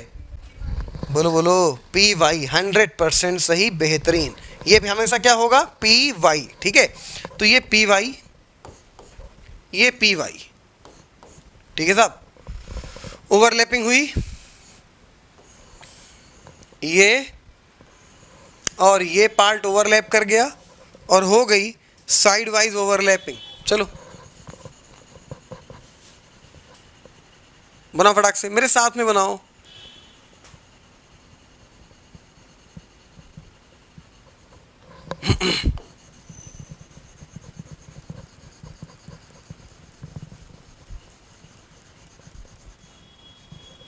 हाँ भैया बनाइएगा।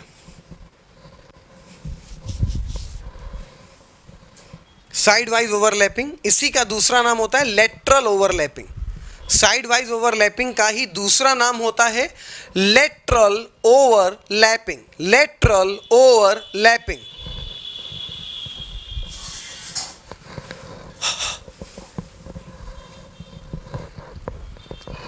देखा भैया? चलिए पॉइंट नंबर, अगला पॉइंट लिखिए, इसके नीचे नोट लगा के लिखिए। In side wise overlapping, in side wise overlapping, pi pi bond will be generated. In sidewise overlapping, pi bond will be generated. In sidewise overlapping, pi bond will be generated. इसके नीचे अगला point, फिर से point number 2, head to head overlapping is stronger than the sidewise overlapping. Head to head overlapping is stronger than the sidewise overlapping. Head to head overlapping is stronger than the sidewise overlapping because in head to head overlapping,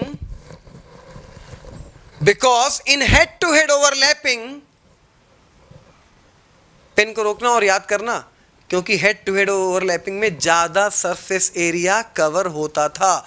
तो because in head to head overlapping more surface area will be covered. More surface area will be covered. More surface area will be covered.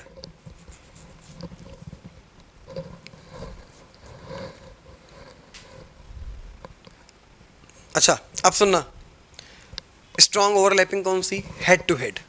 Week overlapping कौन सी? Side wise. क्यों strong है head to head? क्योंकि surface area ज्यादा cover हो रहा है. Head to head में बॉन्ड कौन सा बन रहा है? सिग्मा. साइड वाइज में बॉन्ड कौन सा बन रहा है? पाई. स्ट्रॉन्ग ओवरलैपिंग कौन सी है? Head to head. तो स्ट्रॉन्ग बॉन्ड भी कौन सा हुआ? सिग्मा. जो हेड टू हेड में बनेगा वो ज्यादा स्ट्रॉन्ग होगा. तो इसी में लिखना आगे, अगला पॉइंट नहीं है, इसी में आगे. सो that sigma bond is more stronger than the pi bond. So that sigma bond is more stronger than the pi bond. So that sigma bond is more stronger than the pi bond.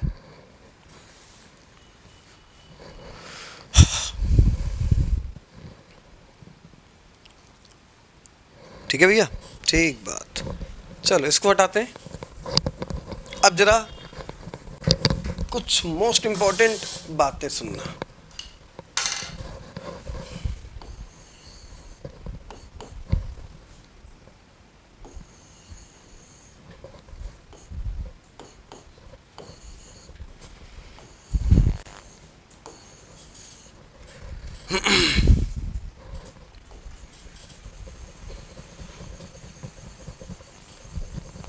बोलो, ये overlapping कौन सी है? Head to head या side wise?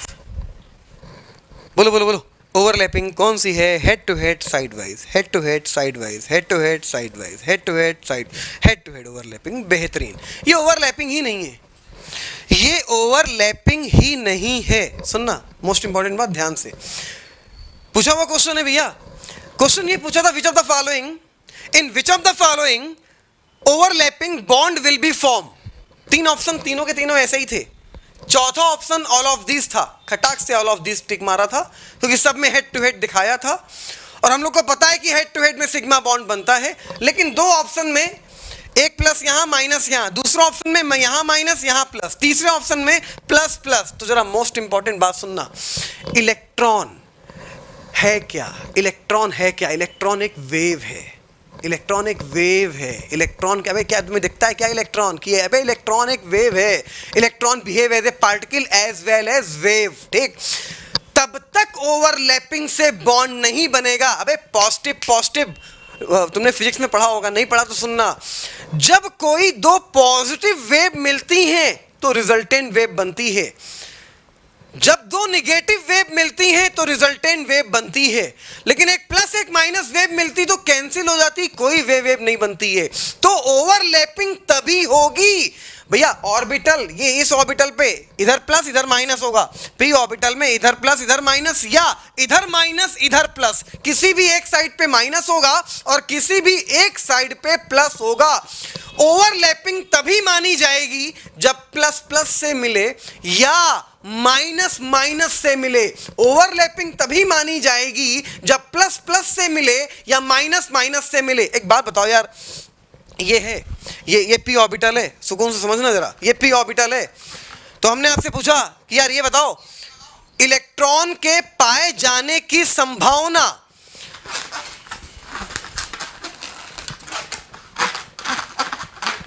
हमने आपसे पूछा कि यार ये बताओ इलेक्ट्रॉन के पाए जाने की संभावना सबसे ज्यादा कहां पर है।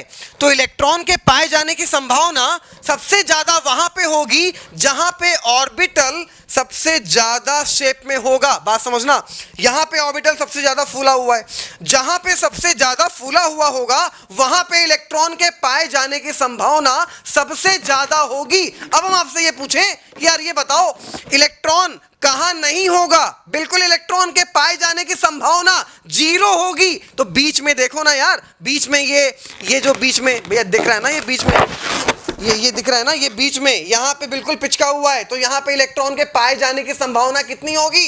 0 होगी। समझ नहीं पा रहे हो? शायद आप समझ पाओ, ध्यान दो।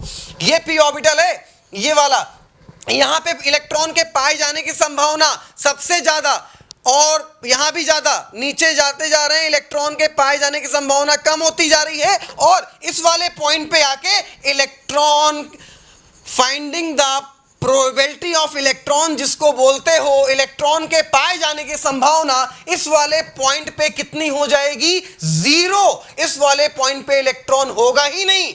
अब हम तुमसे बोले कि हमने यहां से एक एस ऑर्बिटल को ओवरलैप कराया, यहां से एक एस ऑर्बिटल को ओवरलैप करा, गुइया यही होती है जीरो ओवरलैपिंग। इसी को बोलते हैं जीरो ओवरलैपिंग। 3 टाइप की और ओवरलैपिंग देखने को मिलती है, जो कि एक्चुअल में कुछ होती नहीं, उसको रखते हैं हम लोग, बोलते हैं पॉजिटिव ओवरलैपिंग, बोलते हैं नेगेटिव ओवरलैपिंग, बोलते हैं जीरो ओवरलैपिंग। क्या है ये positive overlapping, negative overlapping, zero overlapping? Question पूछता है यहां से, नीट में क्वेश्चन पूछा है 2016 या 15 में, उठा के देखना, वहां पे पीजेड और एस के बीच में क्वेश्चन बना के बोल रहे कि यहां पे कौन सा बॉन्ड फॉर्म होगा। जरा ध्यान देना, बताते हैं आपको। पॉजिटिव ओवरलैपिंग कब होगी? अभी कुछ लिखना मत, पहले समझना। पॉजिटिव ओवरलैपिंग कब होगी? जब 2 सेम चार्ज मिलेंगे। ऐसा नहीं है कि प्लस प्लस मिला तभी पॉजिटिव ओवरलैपिंग, नहीं नहीं नहीं नहीं नहीं। माइनस माइनस मिला तो भी पॉजिटिव ओवरलैपिंग, प्लस प्लस मिला तो भी पॉजिटिव ओवरलैपिंग है। पॉजिटिव ओवरलैपिंग का मतलब है कि ओवरलैपिंग हुई, बॉन्ड बना। प्लस माइनस मिलेगा तो निगेटिव ओवरलैपिंग। अबे निगेटिव ओवरलैपिंग का मतलब है ओवरलैपिंग हुई ही नहीं। निगेटिव ओवरलैपिंग का मतलब है ओवरलैपिंग नहीं हुई, और जब प्लस माइनस वेव मिलेंगी तो वेव कैंसिल हो जाएंगी, ओवरलैपिंग होगी नहीं, भले हमें आंखों से दिख रही हो। भैया भले हमें आंखों से दिख रही हो, आप 2 वेव को, अगर ये ऐसा होता है ना, एक प्लस एक माइनस, एक प्लस एक माइनस, तो अगर आप माइनस को माइनस से जोड़ोगे ओवरलैपिंग होगी, प्लस को प्लस से जोड़ोगे ओवरलैपिंग होगी, प्लस को माइनस से जोड़ोगे या माइनस को प्लस से जोड़ोगे ओवरलैपिंग नहीं होगी। ऐसी ओवरलैपिंग को बोलोगे निगेटिव ओवरलैपिंग। माइनस वाला पार्ट माइनस वाले पार्ट से मिलेगा, पॉजिटिव ओवरलैपिंग। प्लस वाला पार्ट प्लस वाले पार्ट से मिलेगा, पॉजिटिव ओवरलैपिंग। माइनस प्लस से मिला या प्लस माइनस से मिला, निगेटिव ओवरलैपिंग। और अगर इस पॉइंट पे ओवरलैपिंग होगी तो इसको बोलते हो जीरो ओवरलैपिंग। किस रिजल्ट में बॉन्ड फॉर्म होता है?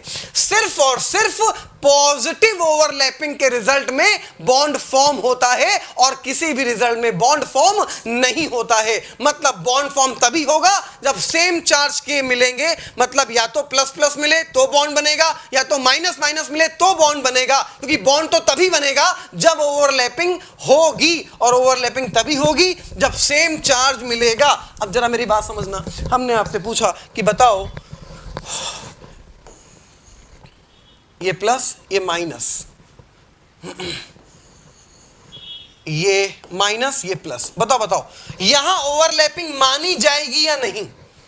बोलो बोलो, यहां पे ओवरलैपिंग मानी जाएगी या नहीं?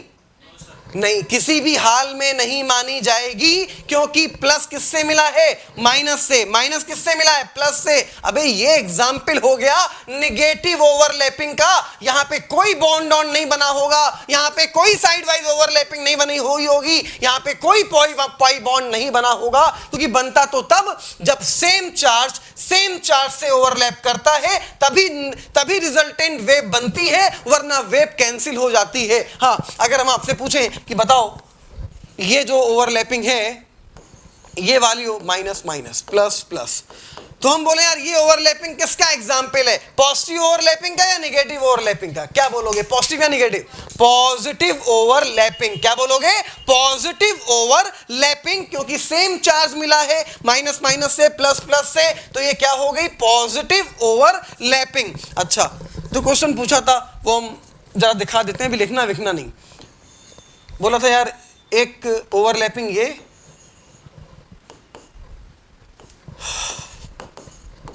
एक ओवरलैपिंग ये,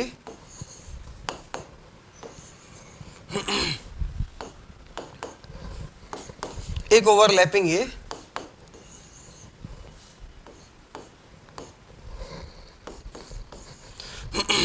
और चौथा ऑप्शन था ऑल ऑफ दिस। क्वेश्चन पूछा था इनमें से किस ओवरलैपिंग में सिग्मा बॉन्ड बनेगा? पहला, दूसरा, तीसरा, चौथा।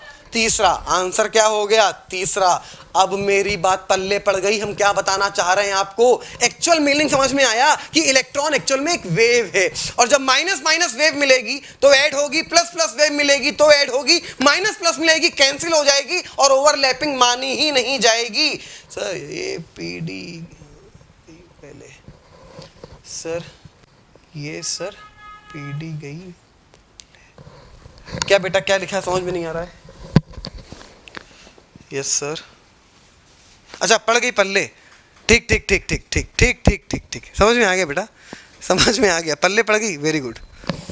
हाँ भैया, तो अब हमें बताते जाना फटाक से। प्लस प्लस से मिलेगा तो क्या बोलोगे, पॉजिटिव ओवरलैपिंग या नेगेटिव ओवरलैपिंग? Positive overlapping. अच्छा अब बताओ, माइनस माइनस से मिलेगा तो नेगेटिव ओवरलैपिंग ना? नहीं, माइनस माइनस से मिलेगा तो भी पॉजिटिव ओवरलैपिंग। जब प्लस माइनस से मिलेगा तो क्या बोलोगे, नेगेटिव ओवरलैपिंग। और नेगेटिव ओवरलैपिंग का मतलब है ओवरलैपिंग हुई ही नहीं है, बॉन्ड का फॉर्मेशन हुआ ही नहीं है।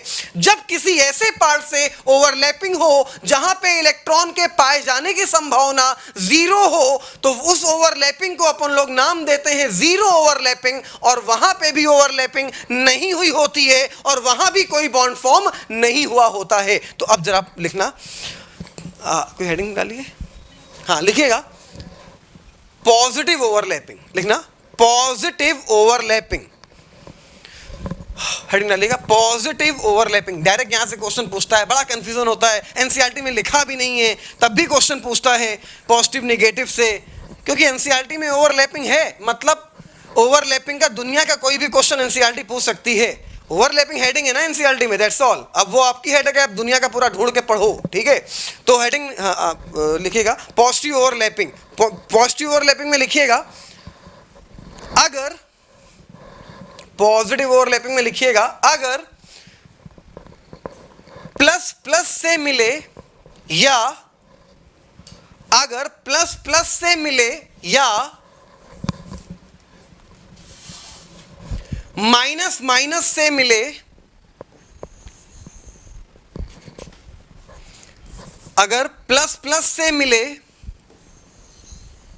या माइनस माइनस से मिले,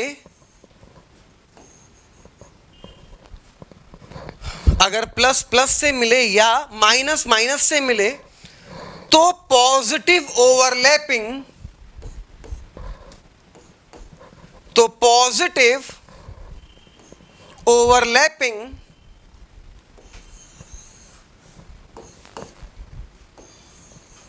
कहते हैं, तो पॉजिटिव ओवरलैपिंग कहते हैं।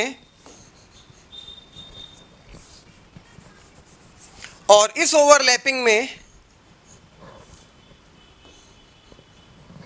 बॉन्ड फॉर्म होता है, और इस ओवरलैपिंग में बॉन्ड फॉर्म होता है।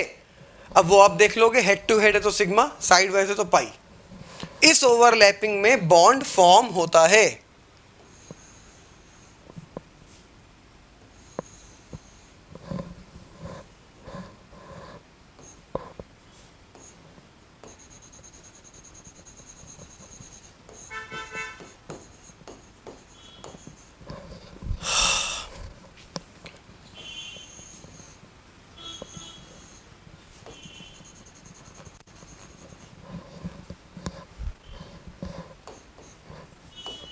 हाँ बेटा, एग्जाम्पल नोट करिए। प्लस प्लस से मिला, पॉजिटिव ओवरलैपिंग का एग्जाम्पल। माइनस माइनस से मिला, पॉजिटिव ओवरलैपिंग का एग्जाम्पल। बॉन्ड फॉर्म होगा, सिर्फ और सिर्फ पॉजिटिव ओवरलैपिंग में ही बॉन्ड बनता है, ना तो नेगेटिव ओवरलैपिंग में बनता है, ना तो जीरो में। वो भी आ रहा है, पहले इसको नोट करो फटाक से।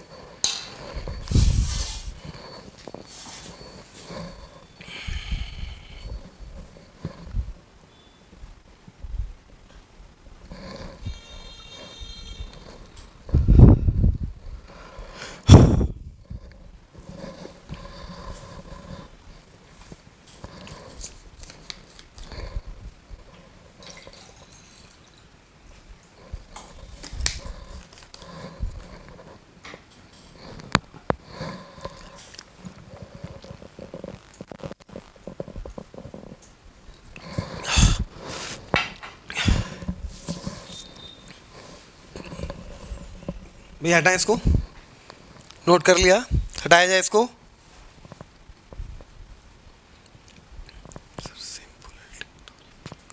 अरे दादा रे दादा, सेम पोलैरिटी। भैया हम क्या बोल रहे हैं, बात समझो, सही है, यही तो हम समझाना चाह रहे हैं।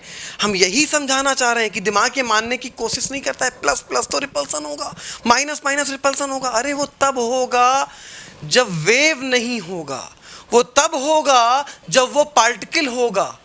हम बात कर रहे हैं इलेक्ट्रॉन की। इलेक्ट्रॉन बिहेव करता है वेव की तरह, और फिजिक्स में आप जब वेव पढ़ोगे, दो वेव का रिजल्टेंट तभी मिलता है जब या दो निगेटिव जुड़े, जब या दो पॉजिटिव जुड़े। पॉजिटिव निगेटिव वेव का रिजल्टेंट जीरो आता है। तो इसको वेव की तरह देखो बेटा, इसको वेव की तरह देखो, पार्टिकल नहीं है। अब क्लियर हुआ बेटा? क्लियर हुआ 100%? बोलो फटाक से। सर पिछले साल हमने भी पूछा था। हाँ तो भाई कोई दिक्कत नहीं, डाउट है तो बनता है पूछना, उसमें कोई दिक्कत नहीं, ठीक है ना? ओके, तो ये वेव की तरह देखो, तभी तो हम लोग को लगता नहीं ना कि यार माइनस माइनस तो रिपल्सन होगा। हमें कॉपी में दिख रहा ना माइनस, यार वो तो हम दो, मेरी बात समझो, दो माइनस वेव का रिजल्टेंट प्लस, दो प्लस वेव का रिजल्टेंट प्लस, दो प्लस और माइनस वेव का रिजल्टेंट जीरो। यार तो बात हम वेव के फॉर्म में इसको सोचो ना, वेव के फॉर्म में। Okay clear? ओके, हाँ भैया इसको हटा दें, ठीक बात। अगला पॉइंट लिखिएगा, निगेटिव ओवरलैपिंग। नेक्स्ट पॉइंट लिखिए, निगेटिव ओवरलैपिंग। निगेटिव ओवरलैपिंग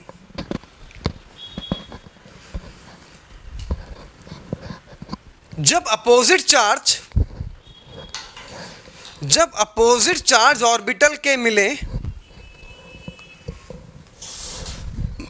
जब अपोजिट चार्ज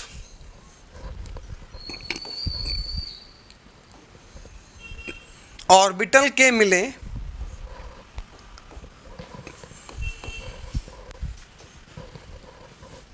तो निगेटिव ओवरलैपिंग होती है।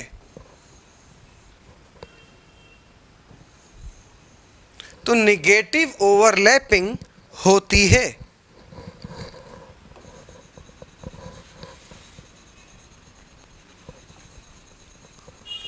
और एक्चुअल में, आगे लिखिएगा, और एक्चुअल में निगेटिव ओवरलैपिंग में,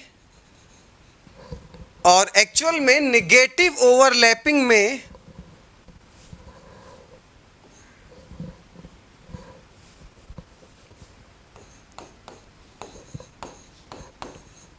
और एक्चुअल में निगेटिव ओवरलैपिंग में कोई बॉन्ड ही नहीं बनता है। बेटा हमने ये बोला था शुरू से बोलने, जब दो अपोजिट चार्ज ऑर्बिटल के मिलते हैं तो एक्चुअल में ओवरलैपिंग, तो निगेटिव ओवरलैपिंग होती है, और एक्चुअल में निगेटिव ओवरलैपिंग में कोई बॉन्ड फॉर्म नहीं होता है, क्योंकि ये ओवरलैपिंग होती ही नहीं है। आगे लिखिए, क्योंकि ये ओवरलैपिंग ही नहीं होती है। हमें दिखती तो है ओवरलैपिंग, लेकिन एक्चुअल में होती नहीं, वो कैंसिल हो जाती है, वो वेव से वेव कैंसिल हो जाती है, ओवरलैपिंग होती नहीं है।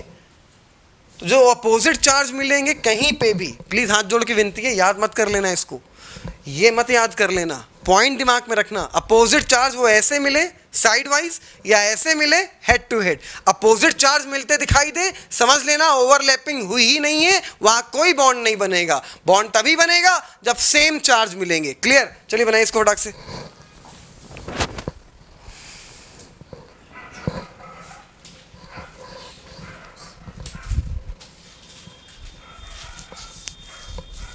हाँ, अब हेडिंग डालिएगा जीरो ओवरलैपिंग। नेक्स्ट लिखिएगा जीरो ओवरलैपिंग।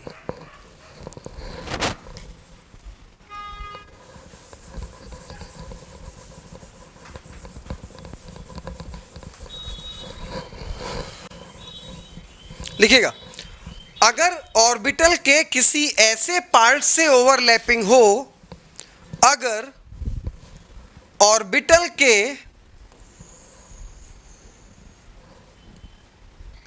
किसी ऐसे पार्ट से ओवरलैपिंग हो जहां पे इलेक्ट्रॉन के पाए जाने की संभावना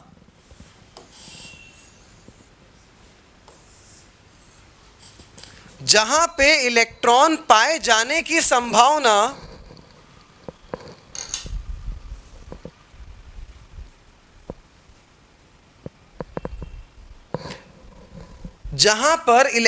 के पाए जाने की संभावना जीरो हो, जहां पे इलेक्ट्रॉन के पाए जाने की संभावना जीरो हो,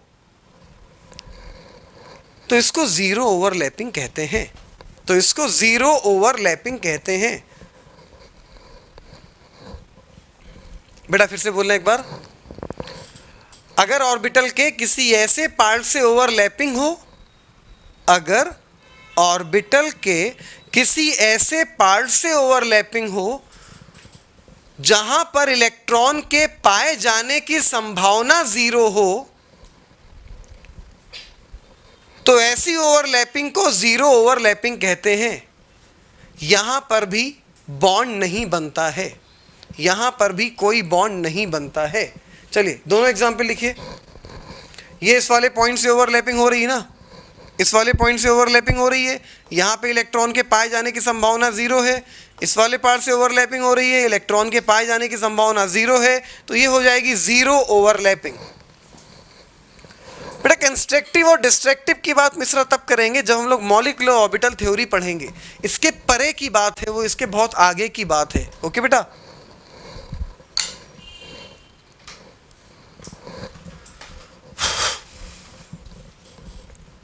बेस को हटाया जाए, नोट कर लिया? ठीक बात। चलिए हमें ये बताइए कि PP head to head overlapping, PP side wise overlapping, strong कौन सी? PP head to head, no any doubt, क्योंकि हेड टू हेड में सरफेस एरिया ज्यादा कवर होता है। क्लियर? अब बोला PP head to head, PP side wise दिमाग में बिल्कुल फिट है, पीपी हेड टू हेड ज्यादा स्टेबल होगा।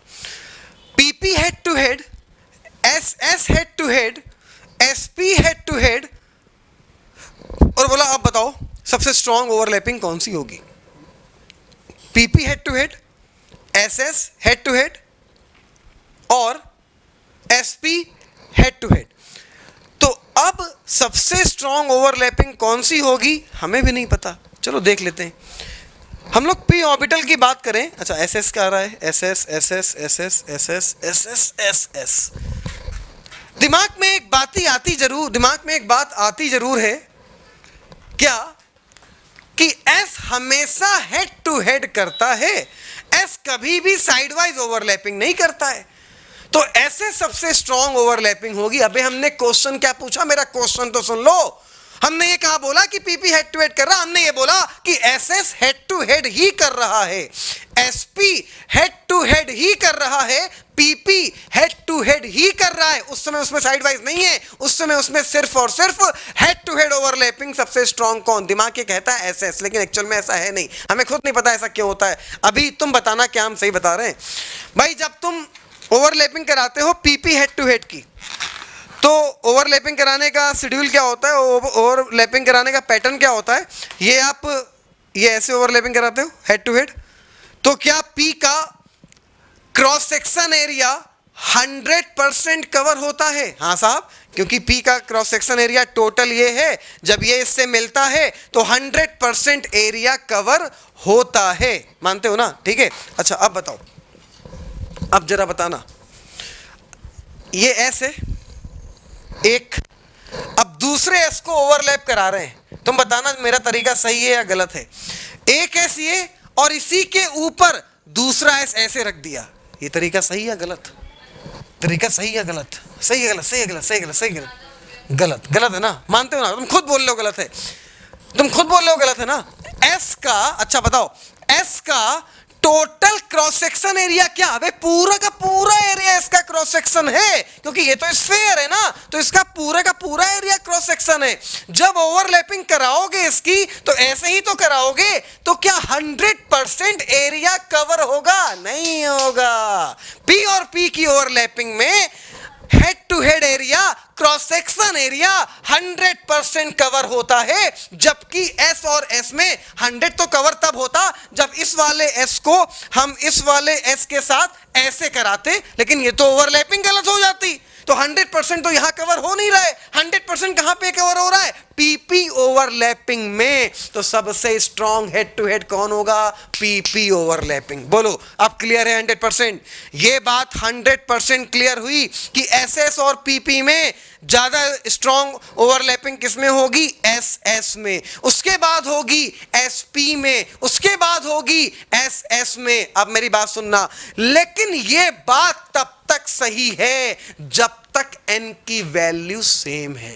ये बात तब तक सही है जब तक n की वैल्यू सेम है। n की वैल्यू अगर डिफरेंट है ना, तो वही इसके पहले वाला कॉन्सेप्ट अभी लिखवाएंगे आपको कि n की वैल्यू जितनी कम होगी, न्यूक्लियस के उतना करीब होगा, अट्रैक्शन उतना ज्यादा होगा, ओवरलैपिंग उतनी स्ट्रांग होगी। ये बात जो अभी हमने आपको बताई, ये तब तक सही है जब तक n की वैल्यू सेम है। हमने आपसे एक क्वेश्चन पूछा, बहुत सारे क्वेश्चन पूछे इस पे, नीट में बोलता है कि ओवरलैपिंग का ऑर्डर सेट करो, सबसे स्ट्रांग कहां पे होगी, सबसे वीक कहां पे होगी। अभी हमने आपसे क्वेश्चन पूछा कि यार ये बताओ 2p 2p 2s 2s सब हेड टू हेड की बात कर रहा है, सब हेड टू हेड की बात कर रहा है।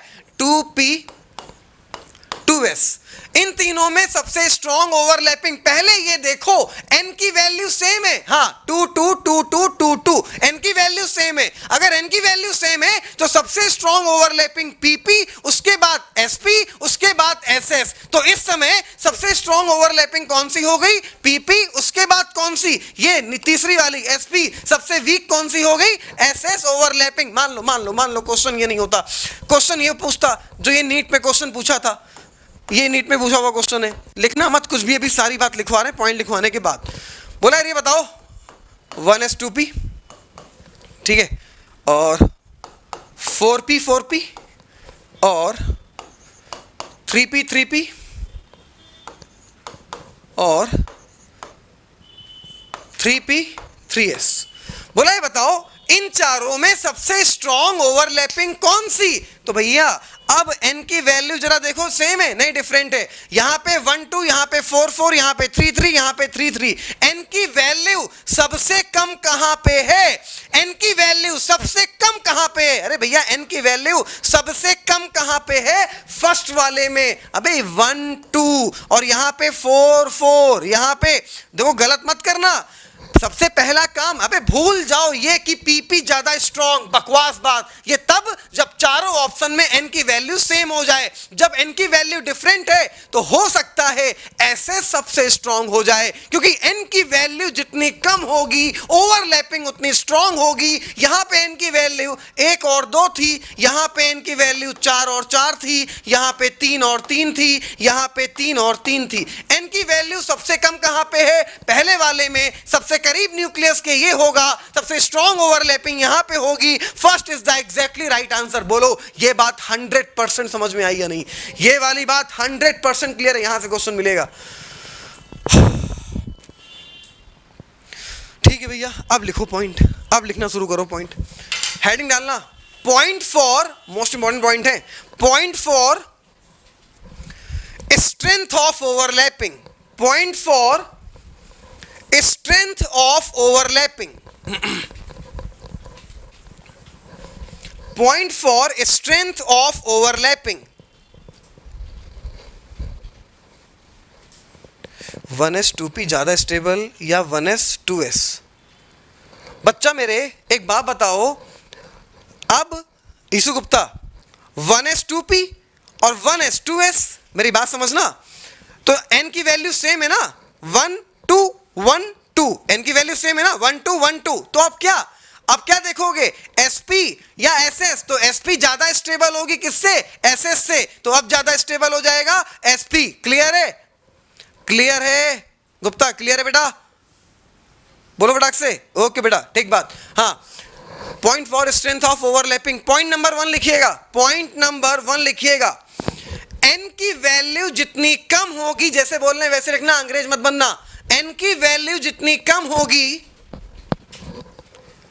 स्ट्रेंथ ऑफ ओवरलैपिंग, n की वैल्यू जितनी कम होगी, स्ट्रेंथ ऑफ ओवरलैपिंग उतनी ज्यादा होगी। n की वैल्यू जितनी कम होगी, स्ट्रेंथ ऑफ ओवरलैपिंग उतनी ज्यादा होगी।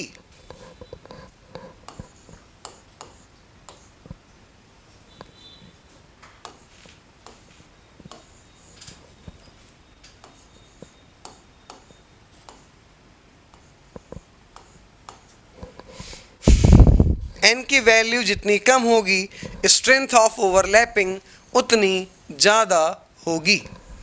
हाथ जोड़ के विनती है, हमने एग्जाम्पल लिखवाया जरूर है, प्लीज याद मत करिएगा, याद पॉइंट दिमाग में रखिएगा। क्वेश्चन ऑप्शन बहुत बदल सकते हैं, खाली पॉइंट दिमाग में रखना है। हमने ये, तुम अपने आप एग्जाम्पल सेट कर सकते हो यार, ये कोई याद थोड़ा ना करना, एग्जाम्पल तो अपने आप सेट कर सकते हो। n की वैल्यू 1 2, n की वैल्यू 3 2, n की वैल्यू 3 3, n की वैल्यू 5 5, n की वैल्यू जितनी कम, स्ट्रेंथ ऑफ ओवरलैपिंग उतनी ज्यादा। बस इतना ही तो देखना है ना, तो ऑर्डर याद करने की जरूरत नहीं है। आपको क्वेश्चन देखना है, ऑप्शन ढूंढना है, n की वैल्यू देखनी है, n की वैल्यू जितनी कम होगी, स्ट्रेंथ ऑफ ओवरलैपिंग उतनी ज्यादा होगी। कम होगी स्ट्रेंथ ऑफ ओवरलैपिंग। लिख लिया साहब? पॉइंट नंबर 2, अगर n की वैल्यू सेम है, अब जो बात बोलेंगे वो तभी अप्लाई होगी जब n की वैल्यू सेम होगी। तो आगे लिखिएगा, अगर n की वैल्यू सेम है, अगर n की वैल्यू सेम है तो स्ट्रेंथ ऑफ ओवरलैपिंग का ऑर्डर, अगर n की वैल्यू सेम है तो स्ट्रेंथ ऑफ ओवरलैपिंग का order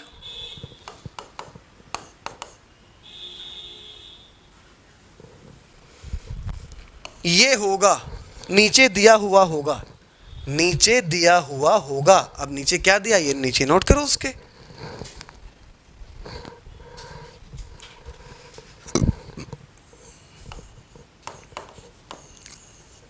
head to head overlapping है, सभी में हेड टू हेड है, सभी में हेड टू हेड की बात कर रहे हैं, सभी में हेड टू हेड की बात कर रहे हैं। बेटा एन कुछ नहीं है, एन नंबर ऑफ सेल है, ठीक है ना, एन नंबर ऑफ सेल, पहली सेल, दूसरी सेल, तीसरी सेल, चौथी सेल, एन है number of cell, first cell, second cell, third cell. Nucleus के सबसे करीब कौन सी होती है, सबसे करीब फर्स्ट सेल होती है, उसके बाद सेकंड सेल होती है। खुशी 1p 1s 2p में क्या होगा, ये नीचे लाओ, ये लाओ, 1s 5 1 5 और 2 और 1s 5p 2s 3p। Obvious सी बात है बेटा, हाँ 2s 3p more stable then comparatively, ठीक है। n की वैल्यू यहाँ पे 2 और 3, वहाँ पे 1 और 5 है। ओके बेटा,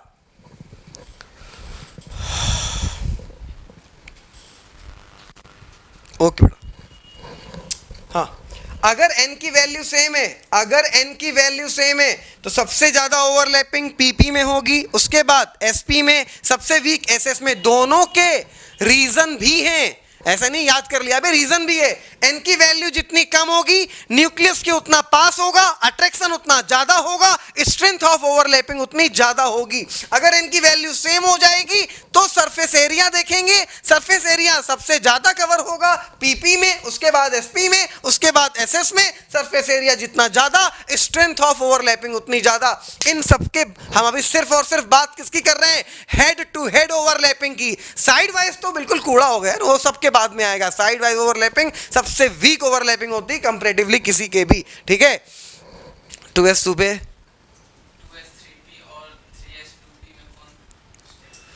2s 3p 2s, बेटा दुनिया में ऐसा बॉन्ड दो लोगों में 2s 3p और 3s 2p में, तो न्यूक्लियस के ज्यादा करीब कौन है, 2s। उधर से ज्यादा करीब कौन है, 3s। तो 3 हम लोग पहली प्रायोरिटी s को देते हैं, तो s को प्रायोरिटी दोगे तो उस हिसाब से 2s 3p का बॉन्ड ज्यादा स्ट्रांग होगा कंपेयर टू 3s 2p के। लेकिन ऐसा होगा नहीं, क्योंकि वहां पे n की वैल्यू एक कम है p के लिए, तो स्ट्रांग बॉन्ड होगा 3s 2p का। लेकिन लाइफ में कभी ये क्वेश्चन बनेगा नहीं, क्योंकि लाइफ में ये बॉन्ड कभी एग्जिस्ट करेगा नहीं। आपने पूछा है तो हमने बता दिया है, क्वेश्चन वही पूछा जाएगा जिसकी एग्जिस्टेंस होगी बॉन्ड की दुनिया में। आपने अपने आप बना लिया वो अलग बात है, लेकिन आपको दिमाग में इतना रखना है, n की वैल्यू जितनी कम, स्ट्रेंथ ऑफ ओवरलैपिंग उतनी ज्यादा। एक क्वेश्चन सॉल्व करके दिखा दो, बस क्वेश्चन लिखिएगा। In which of the following, in which of the following, in which of the following, in which of the following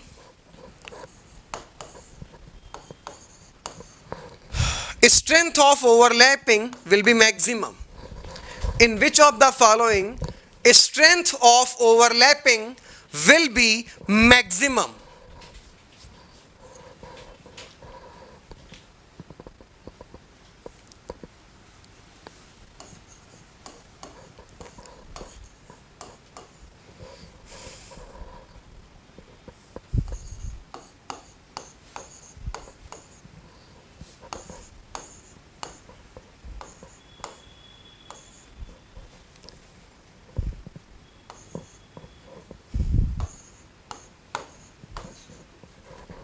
देख लो भैया, फटाक से आंसर बोल दो, नीट का क्वेश्चन है।